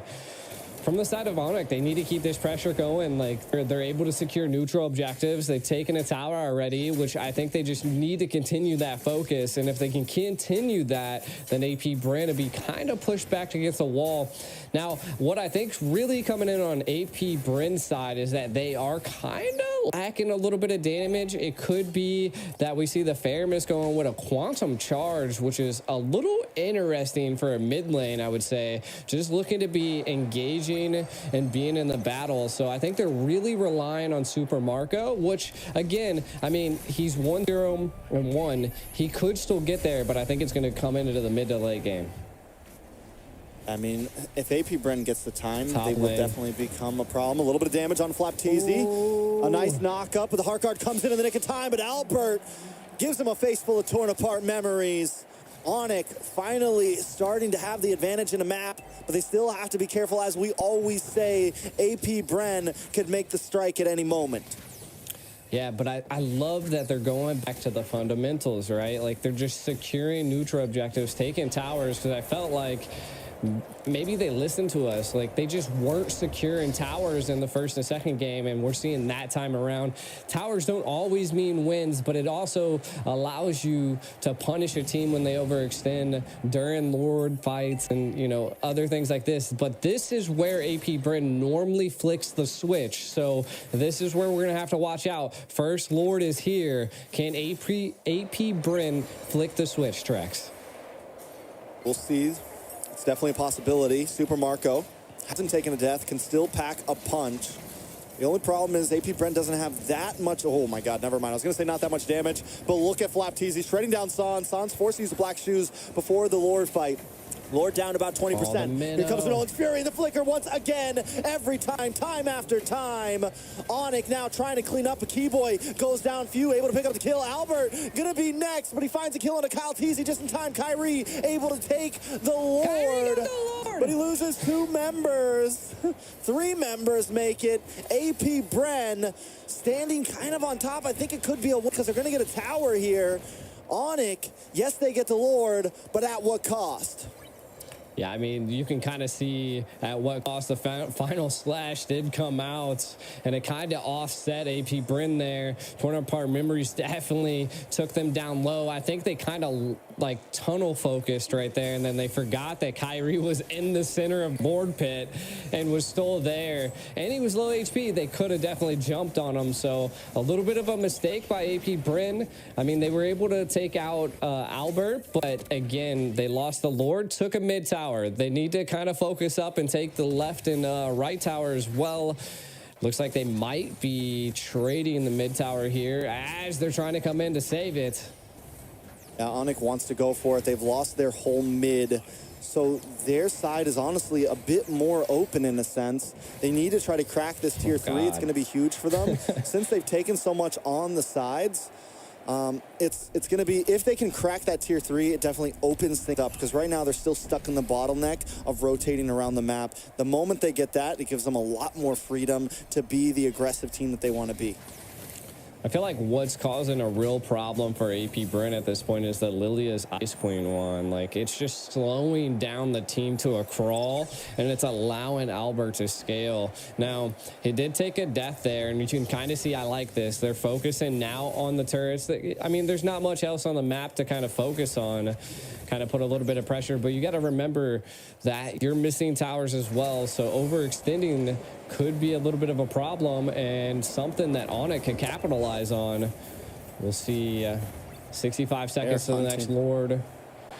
It's wild. I mean, at this point, Onic has to be careful still. Flapteasy is becoming a menace. We saw the damage that Flapteasy did, able to get the kill on Albert earlier, able to keep Sans away. Positioning is going to be key, and they gotta catch Flapteasy because he's the big damage dealer right now. And I think what they're doing is they're using that Minoan's Fury to make sure that Kyrie secures the Lord, which is important. It is huge.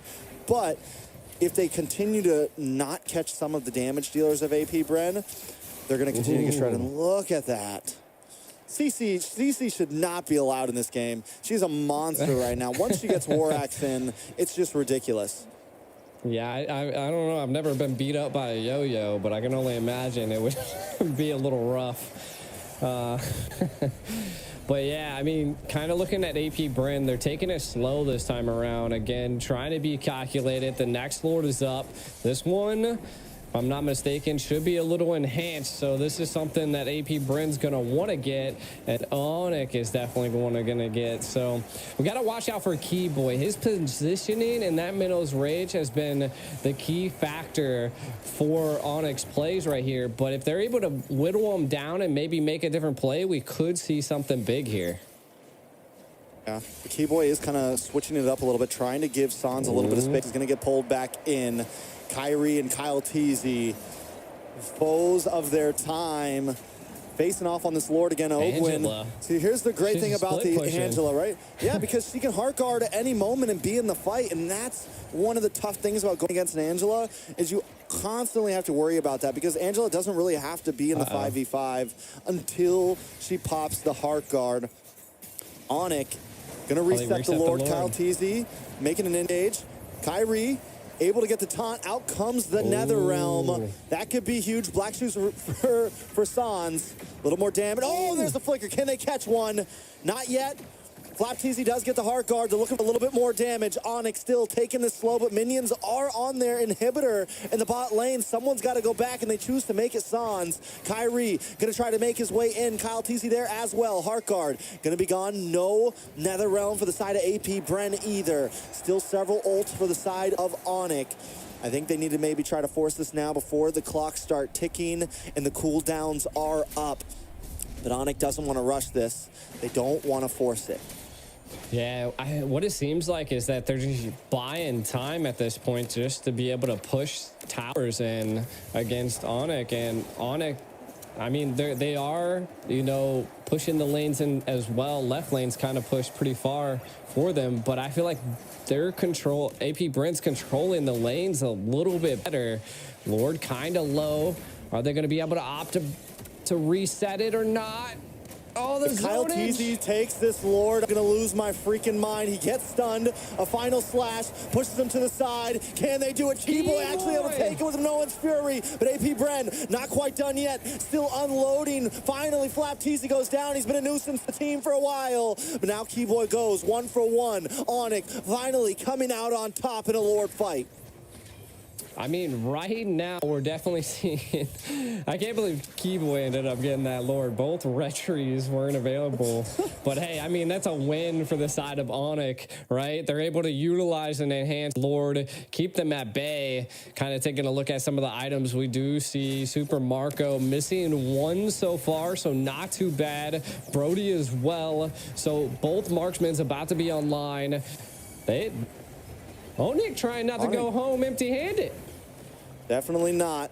They want to take us the long haul. They want to keep everybody up late tonight, and I'm okay with it now because Onic is up.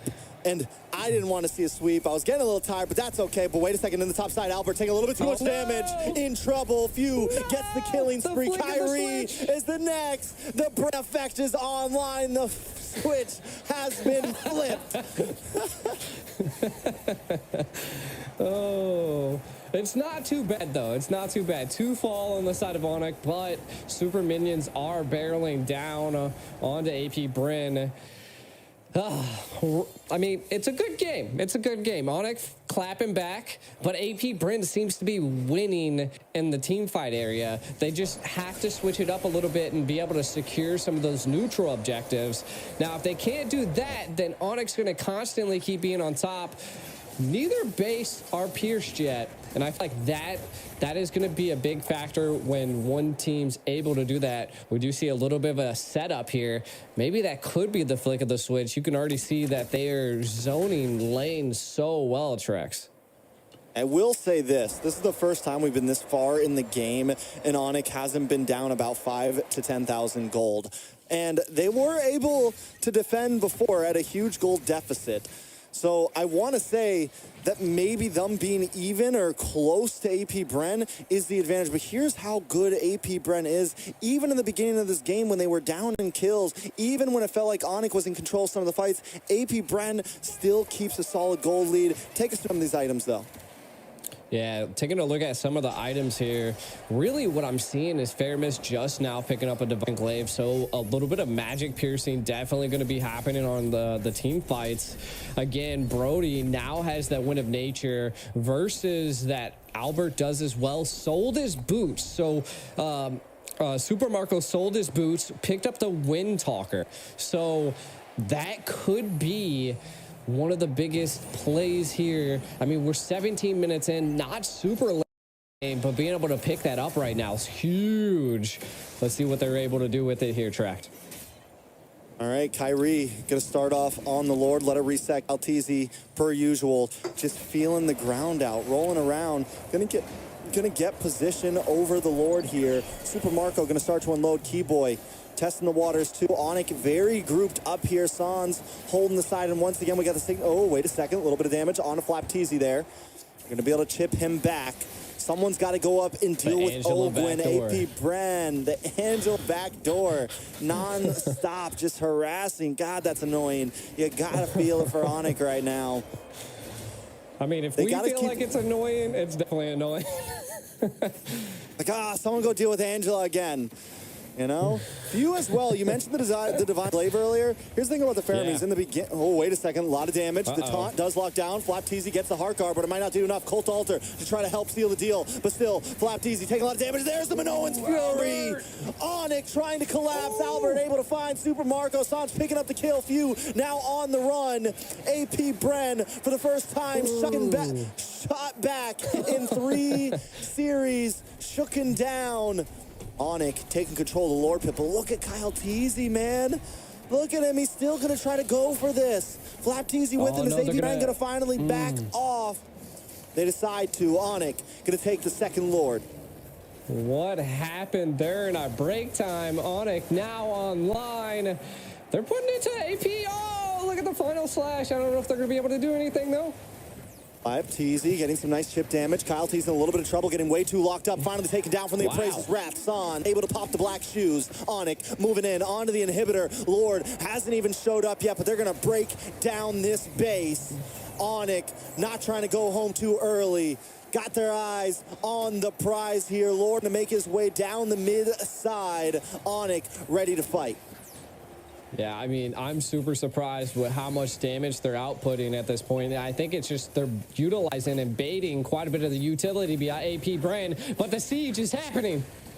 Boots moving in for the final slash, able to connect onto one. Ogwin goes down, no heart guard for the team, that means. And now Flapteezy in a little bit of trouble as well. Boots finally getting his revenge. Onic getting onto the base, and that is it. It's not match point till Onic says it is. Onic. Not one to leave the stadium empty-handed. Takes one on AP Bren. Man, what a battle. Utilization of the Bashia and the Angela wasn't enough. The Bees have fallen in one match. All right, so we're gonna have another hour to the next game. No, I'm just kidding. Time to go back to the drawing board, kind of taking a look at some of these highlights that went down. The first blood going on the side of Onic was pretty clutch, but I don't know if it was ultimately the deciding factor in the game. I think it was mainly how many utilities they were able to utilize and bait from the side of AP Bren. Also, just being able to secure so many neutral objectives. They took so many towers into the early age, and I mean, look at the torn apart memories just tearing apart AP Bren, and this just goes to show that Onic is here to rumble. Yeah, Keyboy was on fire that game, man. Those flicker Minoan's Fury, every time you could see it coming, but there was just no escape. Albert as well. We were a little questionable about the Brody pick, but it definitely started to pack a punch when they needed it. Able to kind of zone out Flapteezy, and then Boots, even at the end, at one of these final replays, it was huge for them. But this is about 14 minutes in, second Lord of the game. And that is huge right there. We see the play happen. We see them finally catch off Flapteezy here. He goes down, and this is when everything finally starts to shift. Kind of a tug and pull, but Onic finally kind of takes control here. A little bit of a fight in the mid again. This is when AP Bren tugs back a bit. First Lord goes down, and AP Bren takes control. Yeah, I really think it came in clutch that Keyboy was able to utilize the Minnow's Rage to secure the Lord into this late game. Again, the bait, the utilization of the Nether Realm was also great and clutch for him because they were just stacking up. Albert was just stacking stacks, and then the moment the Nether Realm let up, he just tore them apart. So it just worked out in their favor, being able to secure the Lord and then end on a siege. You could see that AP Bren tried to attempt to move the Lord into another tower, but a good response by Onic here. So it was just a great game. And Boots finally kind of comes online there too, able to get the better of Flapteezy. Yes, he had Big Brother Lord on his back to help out, but still, you started to see the tipping point of where the CC wasn't as savage as it was in the first 10, 15 minutes. Let's take a look at the MVP for Onic's first win of the series. It's going to be Sans on the Lilia, 3-1-7, 37 damage dealt. You were worried about burst damage, D. Well, there it is. Yeah, I mean, in the very beginning, I was definitely a little skeptical about the team comp, but I think ultimately we approached that end game mark, which allowed the Lilia to just go crazy. So I think paired with that and then Albert just on the Brody, it was actually pretty decent for the side of Onic. So it came clutch, and then Keyboy, just those minnows, the rage was coming out, the pure adrenaline by the side of Onic just goes to show do not count them out on the world stage. Yeah, they showed up when they needed to. I think it got to a point where people were losing faith. We were losing faith. We were wondering if Onic was going to be able to take something here, able to get their flow back. And now they finally broken the momentum of AP Bren. I mean, it's 2-1. It's still match point for AP Bren. We still know how strong AP Bren can be, but still to come back after a 2-0 deficit, I mean, it's pretty huge. Taking a look at the kills, it was still a very close game. At any point, it could have gone either way.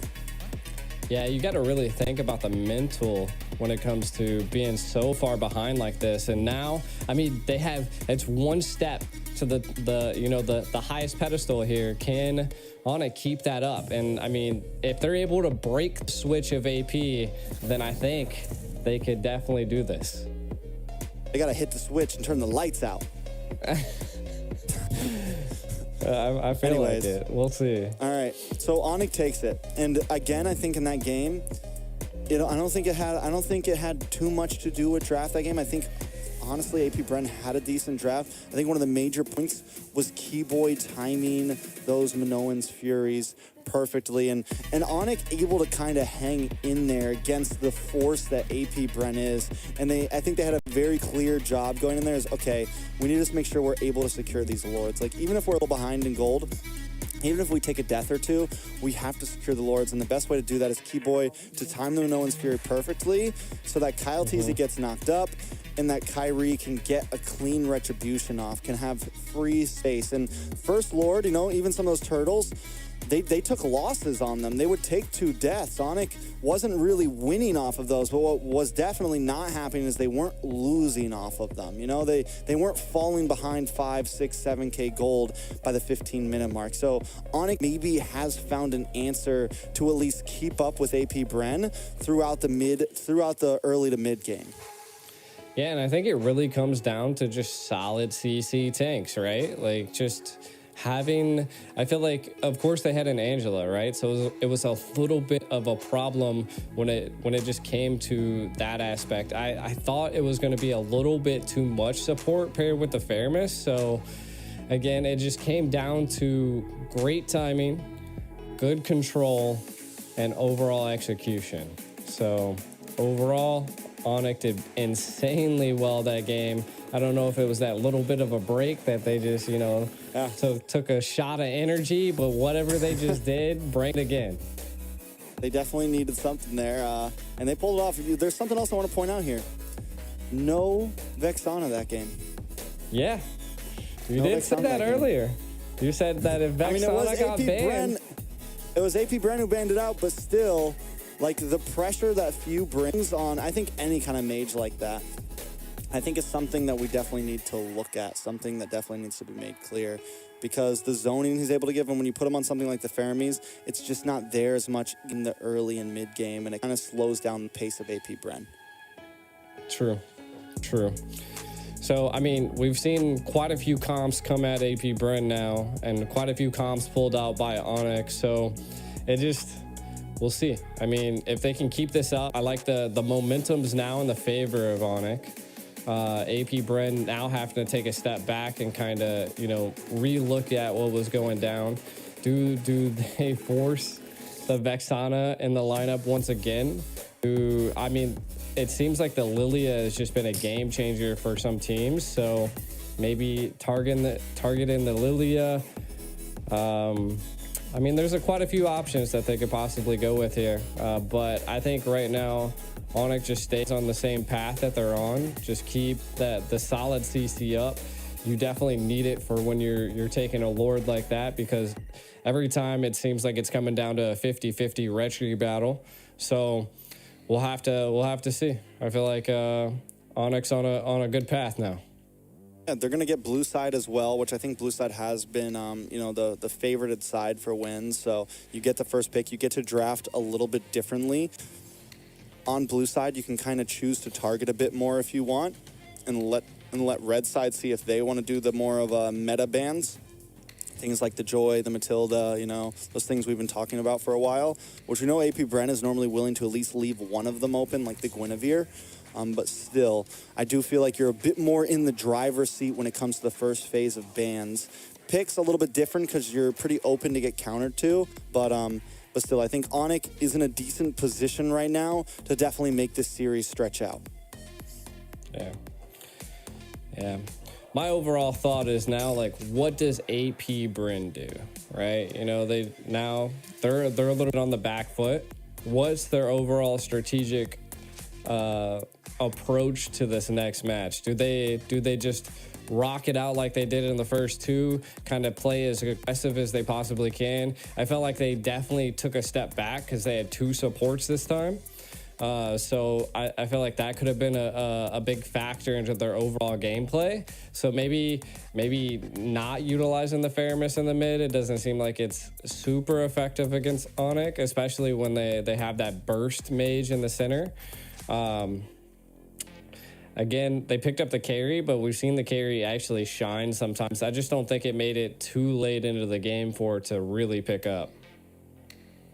I mean, it definitely took some time, and it wasn't really able to get into the zone. And again, I think the Boy was a big answer to that. Boots was a big answer to that, because if Super Marco wanted to get inside of that Netherrealm area, you're in constant danger, right? You're in constant danger from the Final Slash. You're in constant danger from the No One's Fury, from an Appraisal's Wrath. Just a lot of the AoE damage that was coming from the side of from the side of Onic there kind of made Super Marco forced to stay back a little bit and not really able to scale. Also, something Onic did great in that last series was you noticed it. Once they got a lead, they turned that lead, or once they got a kill, they would turn that kill into enemy objectives, right? Into taking those towers, into controlling macro, so that even though they were getting split pushed for a bit there by Oakwin, it was still kind of evened up in a sense of towers.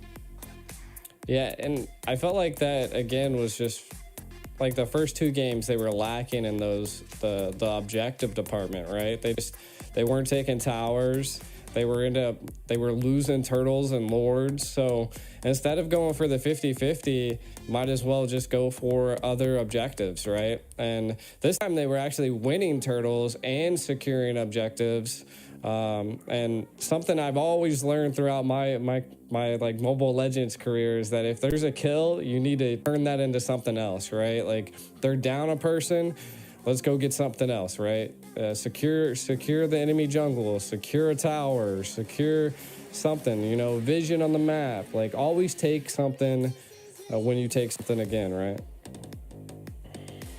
Yeah, most definitely. I think so I think at this point, honestly, you asked earlier, what does AP Bren do?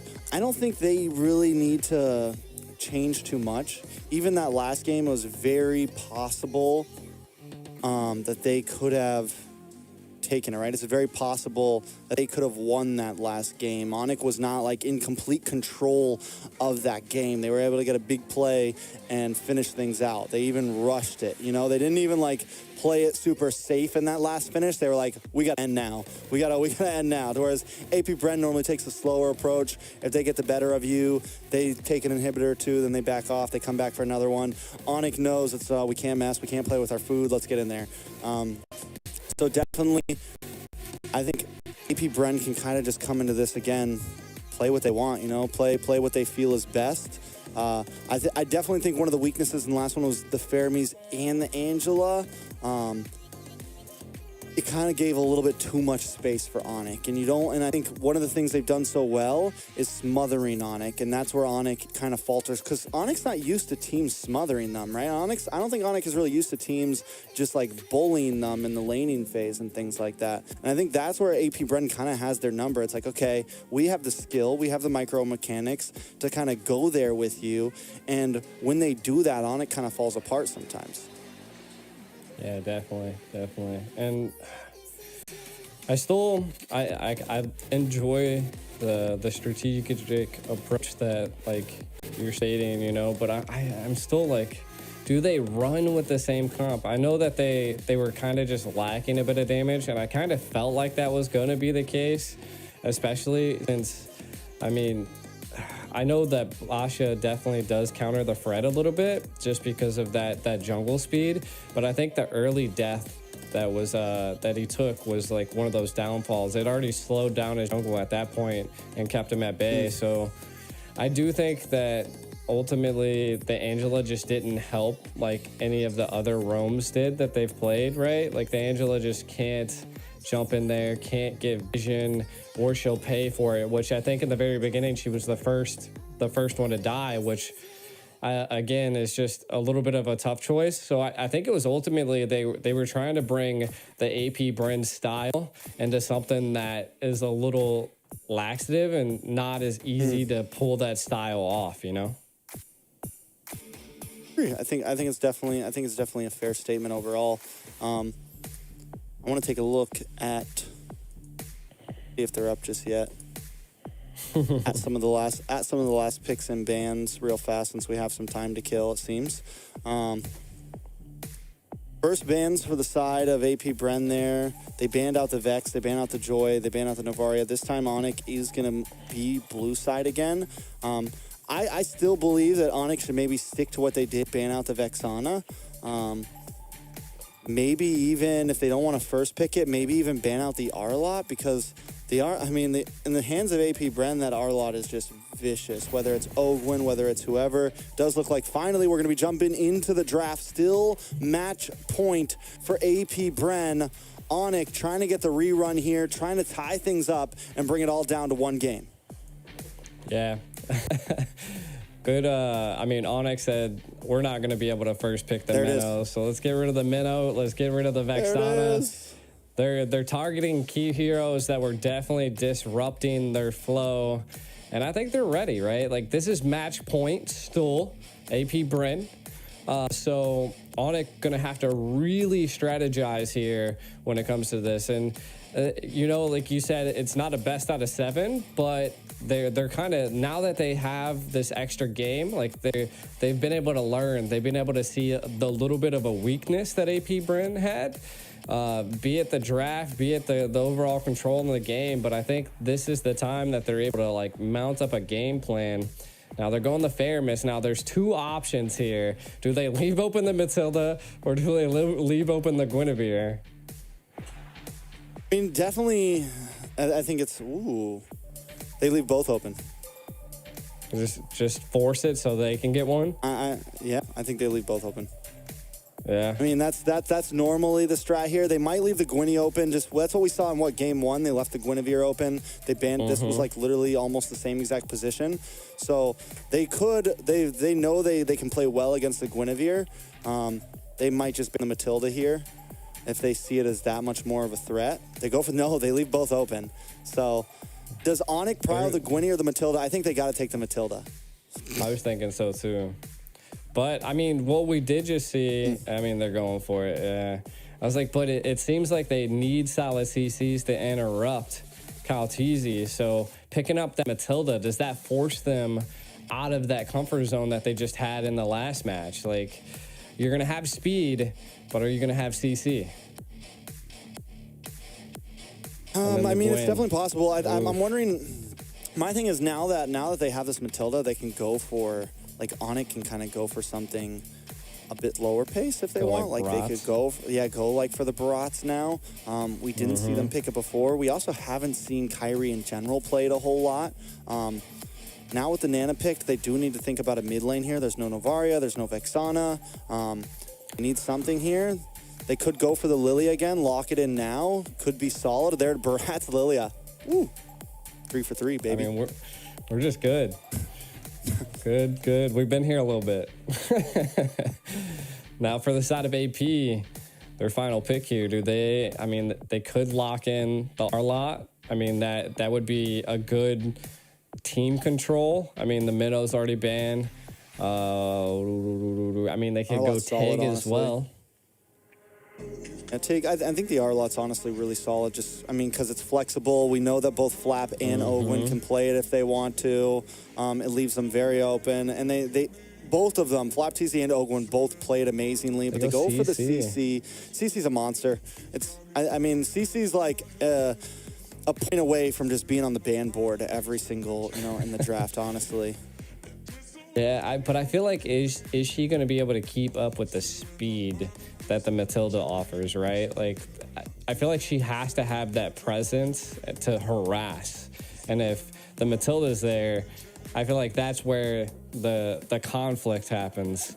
And, I mean, Flap TZ definitely, I mean, we know who he is. So it just all depends on location and positioning of the team, I would say. So I still think the Arlot could come out. Maybe they're just waiting on it for a little bit to kind of see what the second ban phase leads into. Do you see the Claude? The Claude would have been a good go here. I'm wondering if Onic's gonna go for the Ixia Matilda combo here. The the full barrage and the guiding winds combo. I'm wondering if they're going to lock that in. We haven't really seen Ixia a whole lot in Games of Future so far, but it is still a pretty viable pick. Trades pretty well, and with Claude gone, I'm wondering exactly what they want to pick. Or do they go full speed here? Oh, maybe finally lock in the 1-1. They could go for the Brody as well. I mean, pretty much anything fits with the Matilda. Now that you have that on the field and you have your Barats holding on the front side, they have nice damage. Albert has a lot of leeway room here. Yeah. I mean, they need to find some type of way to deal with the Lilia. I feel like the Lilia was definitely a pain in the last game for AP. Onic, though, banning out quite a few marksmans. I mean, Nathan's still on the board, so maybe AP's maybe thinking about picking that up, but Onic could pick that up as well. Definitely agree. Do they get the Ruby, though? solid. So Ruby, Roam, Jungle, Gwyn, EXP, CC. Nana, they still need a marksman here. They will get last pick, so I think it's a solid kind of waiting for that. See what Albert's going to lock in. Hare's still a possibility. Wanwan's still a possibility. Brody, Bruno, Ixia. They go for the Wanwan. Wanwan. Which is actually not bad here, just because of the nullification of CC with the second skill, right? So if the Gwynny lands on you, you got a way to get away. If the Ruby catches you, you have a way to get away. I don't know if it works against transformations. I know it works against DC and Lockdown, but I don't know if it works against the transformation of the Melina. I want to know this last pick. What marksman? Is it the Nathan? Is it the Beatrix? I mean, all you got to do is really click the attack button with the SMGs, and you're able to hit the Wanwan. So I could see it. You also snipe it. You can also play range against the Wanwan in the early laning phase with the sniper. You can build for whether you want to do shred damage against the Barats, whether you want to do burst damage. You have plenty of options and plenty of outs. So I think it's definitely a flexible, solid pick for the side of AP Bren. It's definitely not a marksman we see all the time, but I definitely don't think she's just like falling off or anything like that. She's definitely viable when the time is right. Yeah, AP Bren's pulled it out, I think, once or twice before, so they're comfortable with it. We'll see how it goes. And the Wanwan's wild, and I was talking about Wanwan like during one of our breaks. I was wondering if Onic or someone was going to pull it out because it just was never banned. And I think it had just come down to seeing how well it can be utilized in team fights. Earlier in the comps, we've seen Wanwan scale and go crazy. So let's see. Yeah. Well, I think Albert's been the only one to pick up the Wanwan so far. I don't think any other team has ran it yet. I think he's been like the trademark pick for it, unless it happened in group stages. But here we are, jumping into the land of Dawn. Onic trying to tie things up. AP Bren trying to get out of here early. It's match point once again at the Games of Future Grand Finals. This is AP Bren versus Onic. Yeah, we can already see that AP Bren's kind of rotating early with the Ruby, which is a little wild. I guess maybe trying to help clear the mid lane a little bit faster against Lilia, which is a little understandable. But the passive, they tried. I know. They went for it. Even the crowd got a little loud there. I heard it. You gotta love when the crowd interacts with like what's going down. Right now, you can already see that the pressure on the side of Onic, they really want to stop and put pressure onto Super Marco. And I think the Matilda is going to be a play here. The Matilda Bratz combo is just an overall good combo. It allows the jungle to be able to rotate and move fast. And you can already see that Kyrie's putting on the pressure on the enemy jungle. And I mean, Gwyn also has the ability to roam and put pressure and to be able to secure jungles. But let's see if paired with the Matilda, they're able to do it quicker on the side of Onic. Win conditions, what do you think here, Trex? I mean, win conditions overall, I think both teams scale. Both teams have a pretty a decent late game. You have Albert on the Wanwan. I think something that is going to be crucial for the side of Onic is making sure that Albert has decent space and a decent game. And with the Matilda and with the Barats, they should be able to create ample opportunity for Albert to get something off. I like it. Sans taking a little bit of damage here. Ogwyn and Few in the mid side. The major thing that everyone's going to have to watch out for is Ogwyn with that I'm offended. This guy knows how to make a set when he needs to. He knows how to make a play when he needs to. Keyboy and Sans both locking in the Purify, so it's definitely a solid answer. Wanwan has the built-in Purify. So AP Bren, I think one of their win conditions is going to be kind of layering a lot of their attacks. Everyone not blowing their load at once, kind of taking their time with these team fights. Yeah. I feel like also Kyrie is going to have to manage those stacks really well, and if AP Bren, disrupts that, it could be a little bit of a problem, but maybe a little bit of an engage. Keyboy able to get the knock-up onto Ogwyn. Sans trying to get out, but not able to. Flaptisi getting the final hit. First blood for the side of AP Bren. Kyrie decides that's it. We're calling off. Back to your stations. Yeah, but Oakland doesn't want to let up. Flapteasy, they're all over him. They're going to force him to use the retry here. He's going to be okay, but at least they force that out. AP Bren with that, and Kyle Teasy not using the retry. They're going to try to go for a purple buff steal here. Ooh, I mean, they can, right? I mean, they have the retry. This would be clutch for them. Kyrie gets to Daytona's welcome, though. And the stun. Kyle Teasy takes a lot of damage. Able to get away. Grand Theft Purple. Ogwin just dashing through. Kyrie gonna be okay, but still, that is huge. Yeah, he's walking up by himself. He's like, nah, forget this, man. You ain't gonna steal my whip. This ain't no Grand Theft Purple without any consequences. Nah, that's a good go by the side of AP. They keep up this pressure. I think just kind of reverting back to what they did in game 1 and 2. And they're just applying heavy pressure. Right now, we're not seeing too many rotations. I mean, it's 4 minutes in with only 1 kill. We can kind of take a look at some of the items. We see Corrosive Scythe being picked up by Albert, which is clutch. Right now, I think... Flap's easy. A bit of damage on Flap, but Flap still, I mean, that's just a CC right there, man. It's like, even when you think you got the better, out of nowhere, she's throwing more yo-yos in your face. I don't understand how you heal with a yo-yo, but it's there. Wan, though, struggling a little bit down here against Super Marco.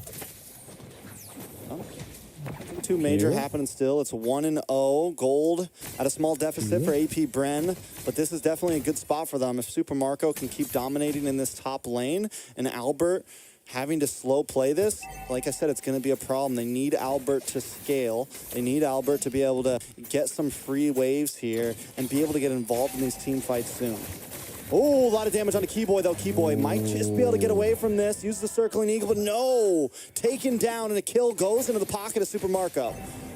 I wonder if Super Marco picked up the Blade of Despair, because he's doing a lot of damage at this point, right? And now the turtle is probably going to be uncontested because you can already see the side of the map. Bravest fighter on the Flap, but I don't think it's going to be too much of a problem. Onic, I like this. They're responding. They know they can't get the turtle, and this is what I was saying before. Can they take something here? Oh, AP Bren takes something themselves. Finds Sans. Sans 2 deaths now. Not at the place we want to see a Lilia. AP Bren feeling confident in themselves. The switch might have been flipped here. I'm wondering how much more aggressive they're going to get. Yeah, I mean, you can already see they're gonna, Wario this tower right here. Oh no, they backed off. They seen the number difference was there. Again, I think the side of Onic, they just got to keep this up. Like you were saying, Albert needs to kind of get fed, keep the gains coming. And Sans, I mean, gonna have to stop dying here. They're definitely taking advantage of it. The Matilda not coming into too big of a play yet. Yeah, definitely being monsters. Kyrie still trying to zone. But he's kind of been on his lonesome lately, and that's because that's because Keyboy has been forced to kind of babysit other areas, move around the map, stay close to Albert. Luckily, Albert hasn't taken a death yet. That's very important. Few, though, on this Nana is definitely going to end up being a problem as well. It's going to be hard for Kyrie. He's going to have to watch out for those Molinas because that could be the game changer in a big retribution battle. True. And, I mean, just the pressure. This is, like, literally just reliving game 1. Like, they are just applying so much pressure on Onic, and they have to find some type of relief here. But again, I feel like at some point they're keeping they're keeping this left tower, which is it's good, right? Albert just has to get a key play on this Wan, and it can make differences. And they're just a little too late there. Onic looks for the play nonstop. But AP Bren is constantly answering faster. They know them. They know when they're coming. They feel it out. And like you said, they're just eating up at Onic right now. Kyrie, unable to get his last orange buff. They're losing towers in the bot. Here comes another turtle. Last turtle of the game. Keyboy going to try to make the roundabout. Not able to get a knock on to anybody. The bombs come down, and Kalati's able to take it. Kyrie taking huge damage. Unable to even finish the Daytona's welcome. The rest of his team not there to help out. He went from a big dino to a tiny dino right there. It was... Big dino AP to a dead Bren. dino. Yeah.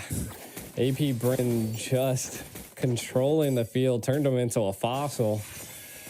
Onic going to have to figure out a way to bite back.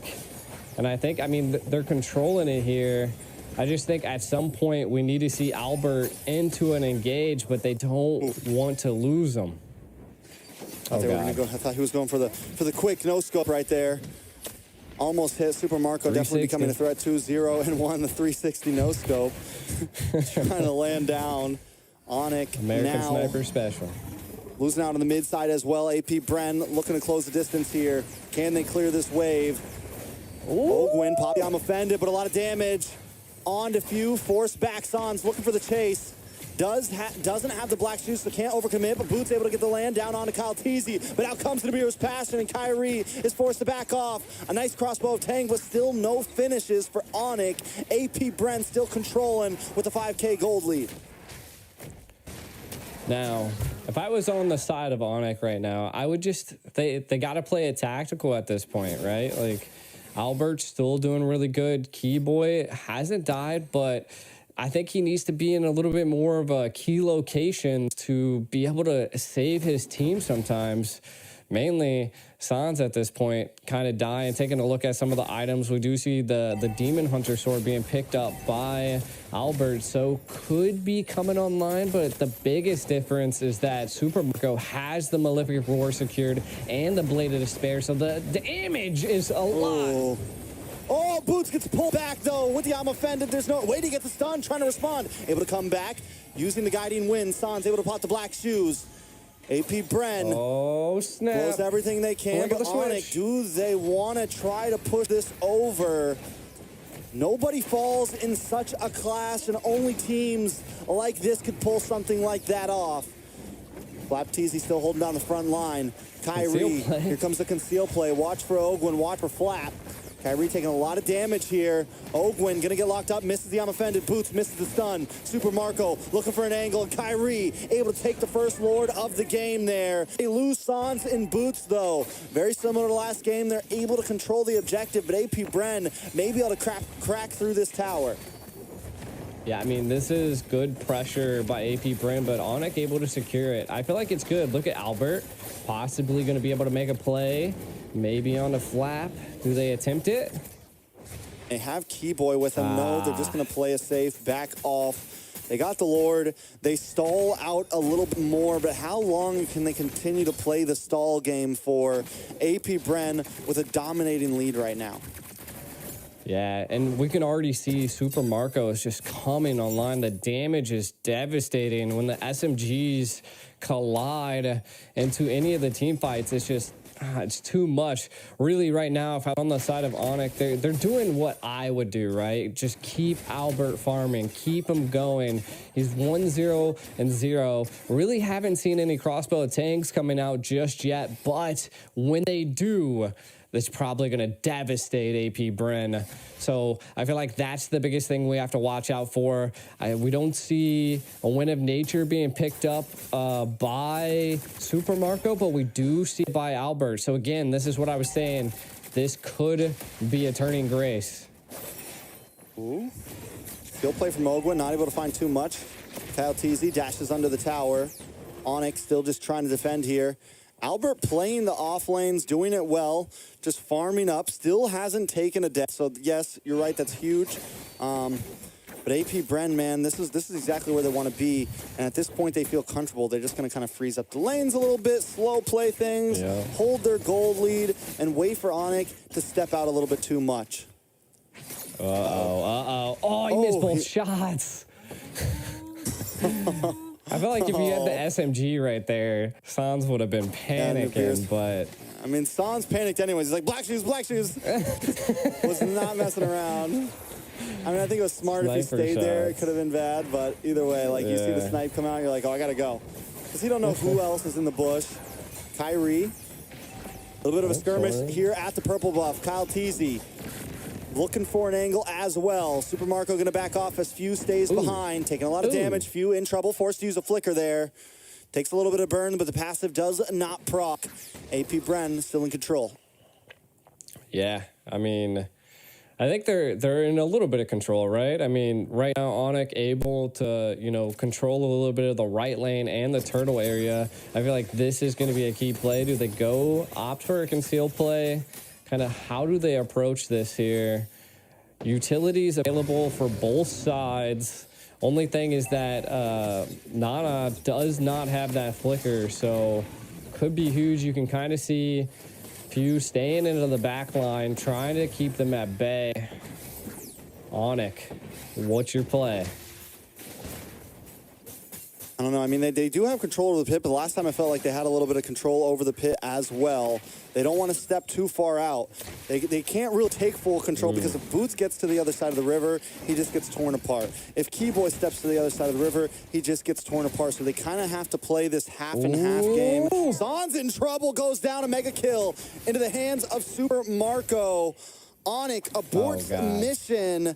They're going to back off. They're going to give this Lord over. It's 25 seconds till Sans is back up, and AP Bren isn't going to wait that long. I mean, it looks like they pulled back a little bit to maybe attack again. Lord low. Oh, the Molina Blitz does land on to Kyrie. Super Marco able to secure the Lord. Kyle Teasy does use the Retribution as well for it. Onic unable to make a move. Keyboy utilized the Purify to stay out of the I'm offended. It could have been really bad for Onic at that engage. Again, taking a look at some of the items, we still don't see a Wind of Nature being picked up by Super Marco, but the damage is there. There it is. Wind of Nature secured. This could be a tough go here, as we have not seen Albert use one crossbow of Tang. He used one, but it didn't do anything. Did he? Oh, he God. used one, but it did not do anything. Oh, nice. I'm offended on to Kyrie. He's going to get knocked up by the Violent Requiem, and he's taken low. Kyrie's still on the map, though, able to just survive. No members from either team have dropped yet, but the inhibitor has fallen. Albert trying to get the swift plays, move around. Does get the crossbow Tang mark, but he's not able to do it. Forced to bounce back to the team. Kyrie going to get the Tona's welcome.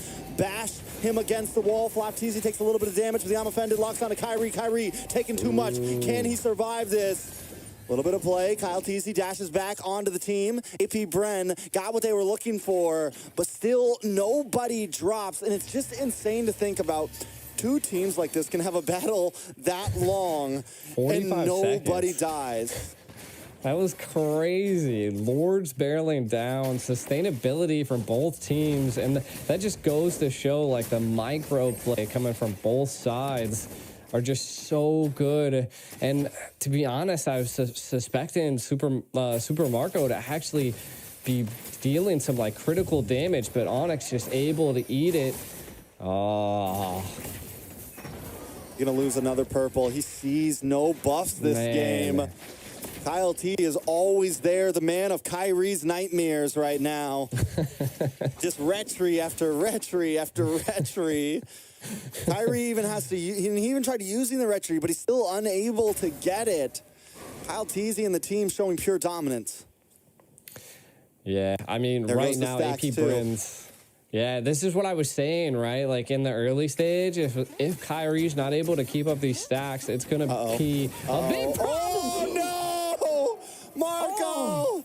Albert, why? Oh, no. Marco's waiting for him at the shotgun loaded. Bow, bow, boom. Albert's gone, and now AP Bren smells the blood. Here comes the Bren effect. Flap Teasy gonna flap on in. Oh, Gwyn looking for something as well. Kyrie just trying to defend with the rest of the team, but boom! Oh, Super Marco takes out another. The target is locked, and they're taken down. Sans and Albert are off the map. The two major damage dealers. Is AP Bren gonna try to finish this out here? One big mistake to finish things off. Kyrie taking way too much damage. Keyboy looking for the knock-up. Boots into the backside with the bravest fighter. They're just trying to defend, but the minions keep on coming. Ladies and gentlemen, AP Bren, undefeated, undisputed, from world champions to the games of the future. They take it all. And now they're the Digital Games champion. And you can see how happy they are. They're standing on chairs. Look at, I really wish I could hear the crowd. It's probably going wild at this point. Man. I love it. I love it. And one of the things I love most about seeing AP Bren is their reactions every single time. These guys are the best in the world right now. They're the best anywhere they go. Anything they touch, they are dominating in. We saw a full best of 7 last time, but this time in the rematch, AP Bren makes quick work of Onic. I mean, very well done. Fans around the world, I'm sure it paid off if you've been watching. They did it. I mean, the fans are kind of looking quiet from our side, from what I've seen. But hey, looks like it was a good game. I love the sportsmanship right here, right? Look at this. Like they're just that is like Easy, man. happiness on a whole nother level. Happiness on a whole nother level. And it looks like are they gonna be raising the trophy? I think we're gonna have a trophy raise here. Both teams stepping up to the podium. I'm excited to see it. Yeah. I wonder who's gonna get to raise it. Are they all gonna do it at once? Let's see. I never really got a good look at the trophy, but I've seen it in like the videos. And they're not even worried about the trophy. Like the excitement on these guys are just overpowering all of their physical. They're just too happy. I understand it though. And that's the thing, right? It's not just about the money. It's not just about the trophy. It's about the win. And right now, these guys are feeling themselves, man. It's 2 huge championships back to back. AP Bren has done it over and over again, and they feel great about it. Look at them. I mean, that's another notch in the belt there. Another huge win for AP Bren and for the Philippines themselves. These guys are the best in the world, and it's just undoubted. AP Bren able to set off the year of 2024 with a blast, taking one of the biggest international tournaments that we've seen by storm. And just, man, you could just, I'm like cheesing over here just because, like, you could just see how excited they are. And it's lovely to see that a team that's worked so hard and has this type of dedication just goes crazy. Man. I'm wondering if there's going to be an interview. I'm wondering if we're going to get to hear anything from them. I would love to personally. It does look like there's going to be a stage. I want to say that you can watch the actual interview. It's probably going to happen on the Russian channel, most likely. So if you guys want to catch that, feel free to jump on over. I think it's Games of Future official. I'm sure the full interview will be there. We're working on the clean feed right now, so we're kind of missing out on some of this. I'm wondering what that blue thing is that was handed off. Is that like another trophy? Maybe an MVP that we just couldn't hear? I'm guessing MVP. It went to... Is that Super Marco? That's the only thing I could possibly think of. Amazing. I think that's going to be it for us, though. It was an amazing experience. Yeah. And we see a huge win from AP Bren. I can only talk about it so much, but they have definitely just stormed the stadium. Let's take a quick look at these highlights. Take a look at the last highlights of the night. Oh, man, we just got to give it up to Super Marco. Overall, the whole team, like you said, Trex, like they just controlled it just like the very first and second game. You can see that even though they lost a Lord, they still took 2 down on the side of Onic, and that was one of the turning points. And then also Super Marco right here being able to take down Sans. Just, it pushed them back. Like you said, they had to hit the abort button. They were like, oh God, we're not going to be able to contest this Lord. They did attempt, but it wasn't enough. 15-minute mark.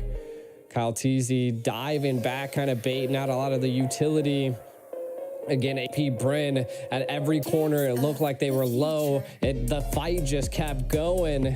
They kept poking and peeling and trying to take anything. Onic and the side of AP Bren. Crazy.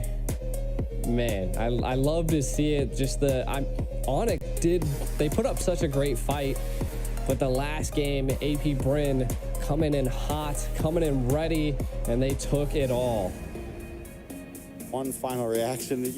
I can never get enough of the Flap T's reaction to winning games. Hands up on his seat, almost falls.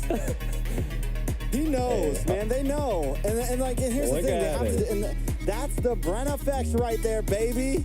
That's the Bren effect. And it's the perfect blend of discipline and extreme confidence. And I think that's why AT Bren has won over so much of us, because not only are they an amazing team, not only are they a disciplined and honorable team, but also they have no problem getting a little wild. And that's like the big difference that separates them between several others. Yeah, I mean, I feel like at some point when you're this far in and you've had such a clean match, I feel like that's what you deserve. Like, you've put in all of this work, you put in all of this dedication, like, let it go. And that's what we can see from AP Bren. I think we might possibly look at it. Super Marco. 7-0-3.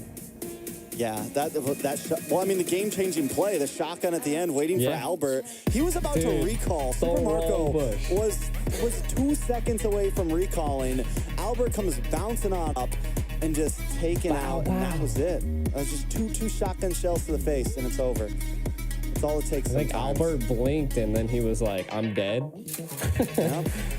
Yeah, that's what we face checked a bush, you know. That's the whole time. That's the same thing that happened in M5. One bad bush check. One bad bush check changes everything, man. Oh, that hurts. That's gotta hurt. Take a look at some of the stats. Few as well, 1-0-6. Super Marco 7-0-3. In the end, Onic only got 1 kill that game. But AP Bren as well only got, 3 kills? It was 1-3 in it? No, that's the score up top. That's the score at the top. It was still pretty low. Yeah, it was still really low. But AP Bren coming out on top, 3-1 in the grand finals of the Digital Games of the Future. They just secured one of the biggest bags that they've had in a while. They secured a bag, all right. We're talking 350 grand to first place. Onic will walk away with 160. Fireflux and RQ will also walk away with a decent prize pool. It's been a wonderful event overall. Take some last looks at, this time it's the exact opposite. Last time, Super Marco unable to get any kills, and Sans was leading, but this time, Super Marco, 7 kills, 0 death, and Sans unable to secure anything. It just goes to show how important these two players are to the team. But with that, I think we're all out of stats to talk about.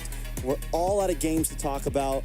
It's been an amazing week. We've seen some amazing games at Games of the Future, and it's a blessing to be a part of this. A huge grand finals to be able to cast for. It's been a blessing to be able to cast with UG. Shout out to all the fans around the world, from Philippines to America. It's definitely been amazing to be a part of this. Well, those are good send-off tracks, and I appreciate it. I love being a part of this, and a big shout-out to the Digital Games and the Games of the Future. It was amazing to get to see so many teams go at it, and it was amazing, again, to cast with one of my favorite friends' tracks. So until then, we'll see you guys later. In a world that seeks a balance between metaverses and healthy lifestyle, video games and traditional sport, live shows and web entertainment, we found the only way to harmony. Introducing a new era in the realm of sports, Phygital, a revolutionary fusion of the physical and digital worlds. This is an unparalleled mix of the most exhilarating and dynamic youth sports disciplines, all integrated with popular video games and cutting-edge technological devices.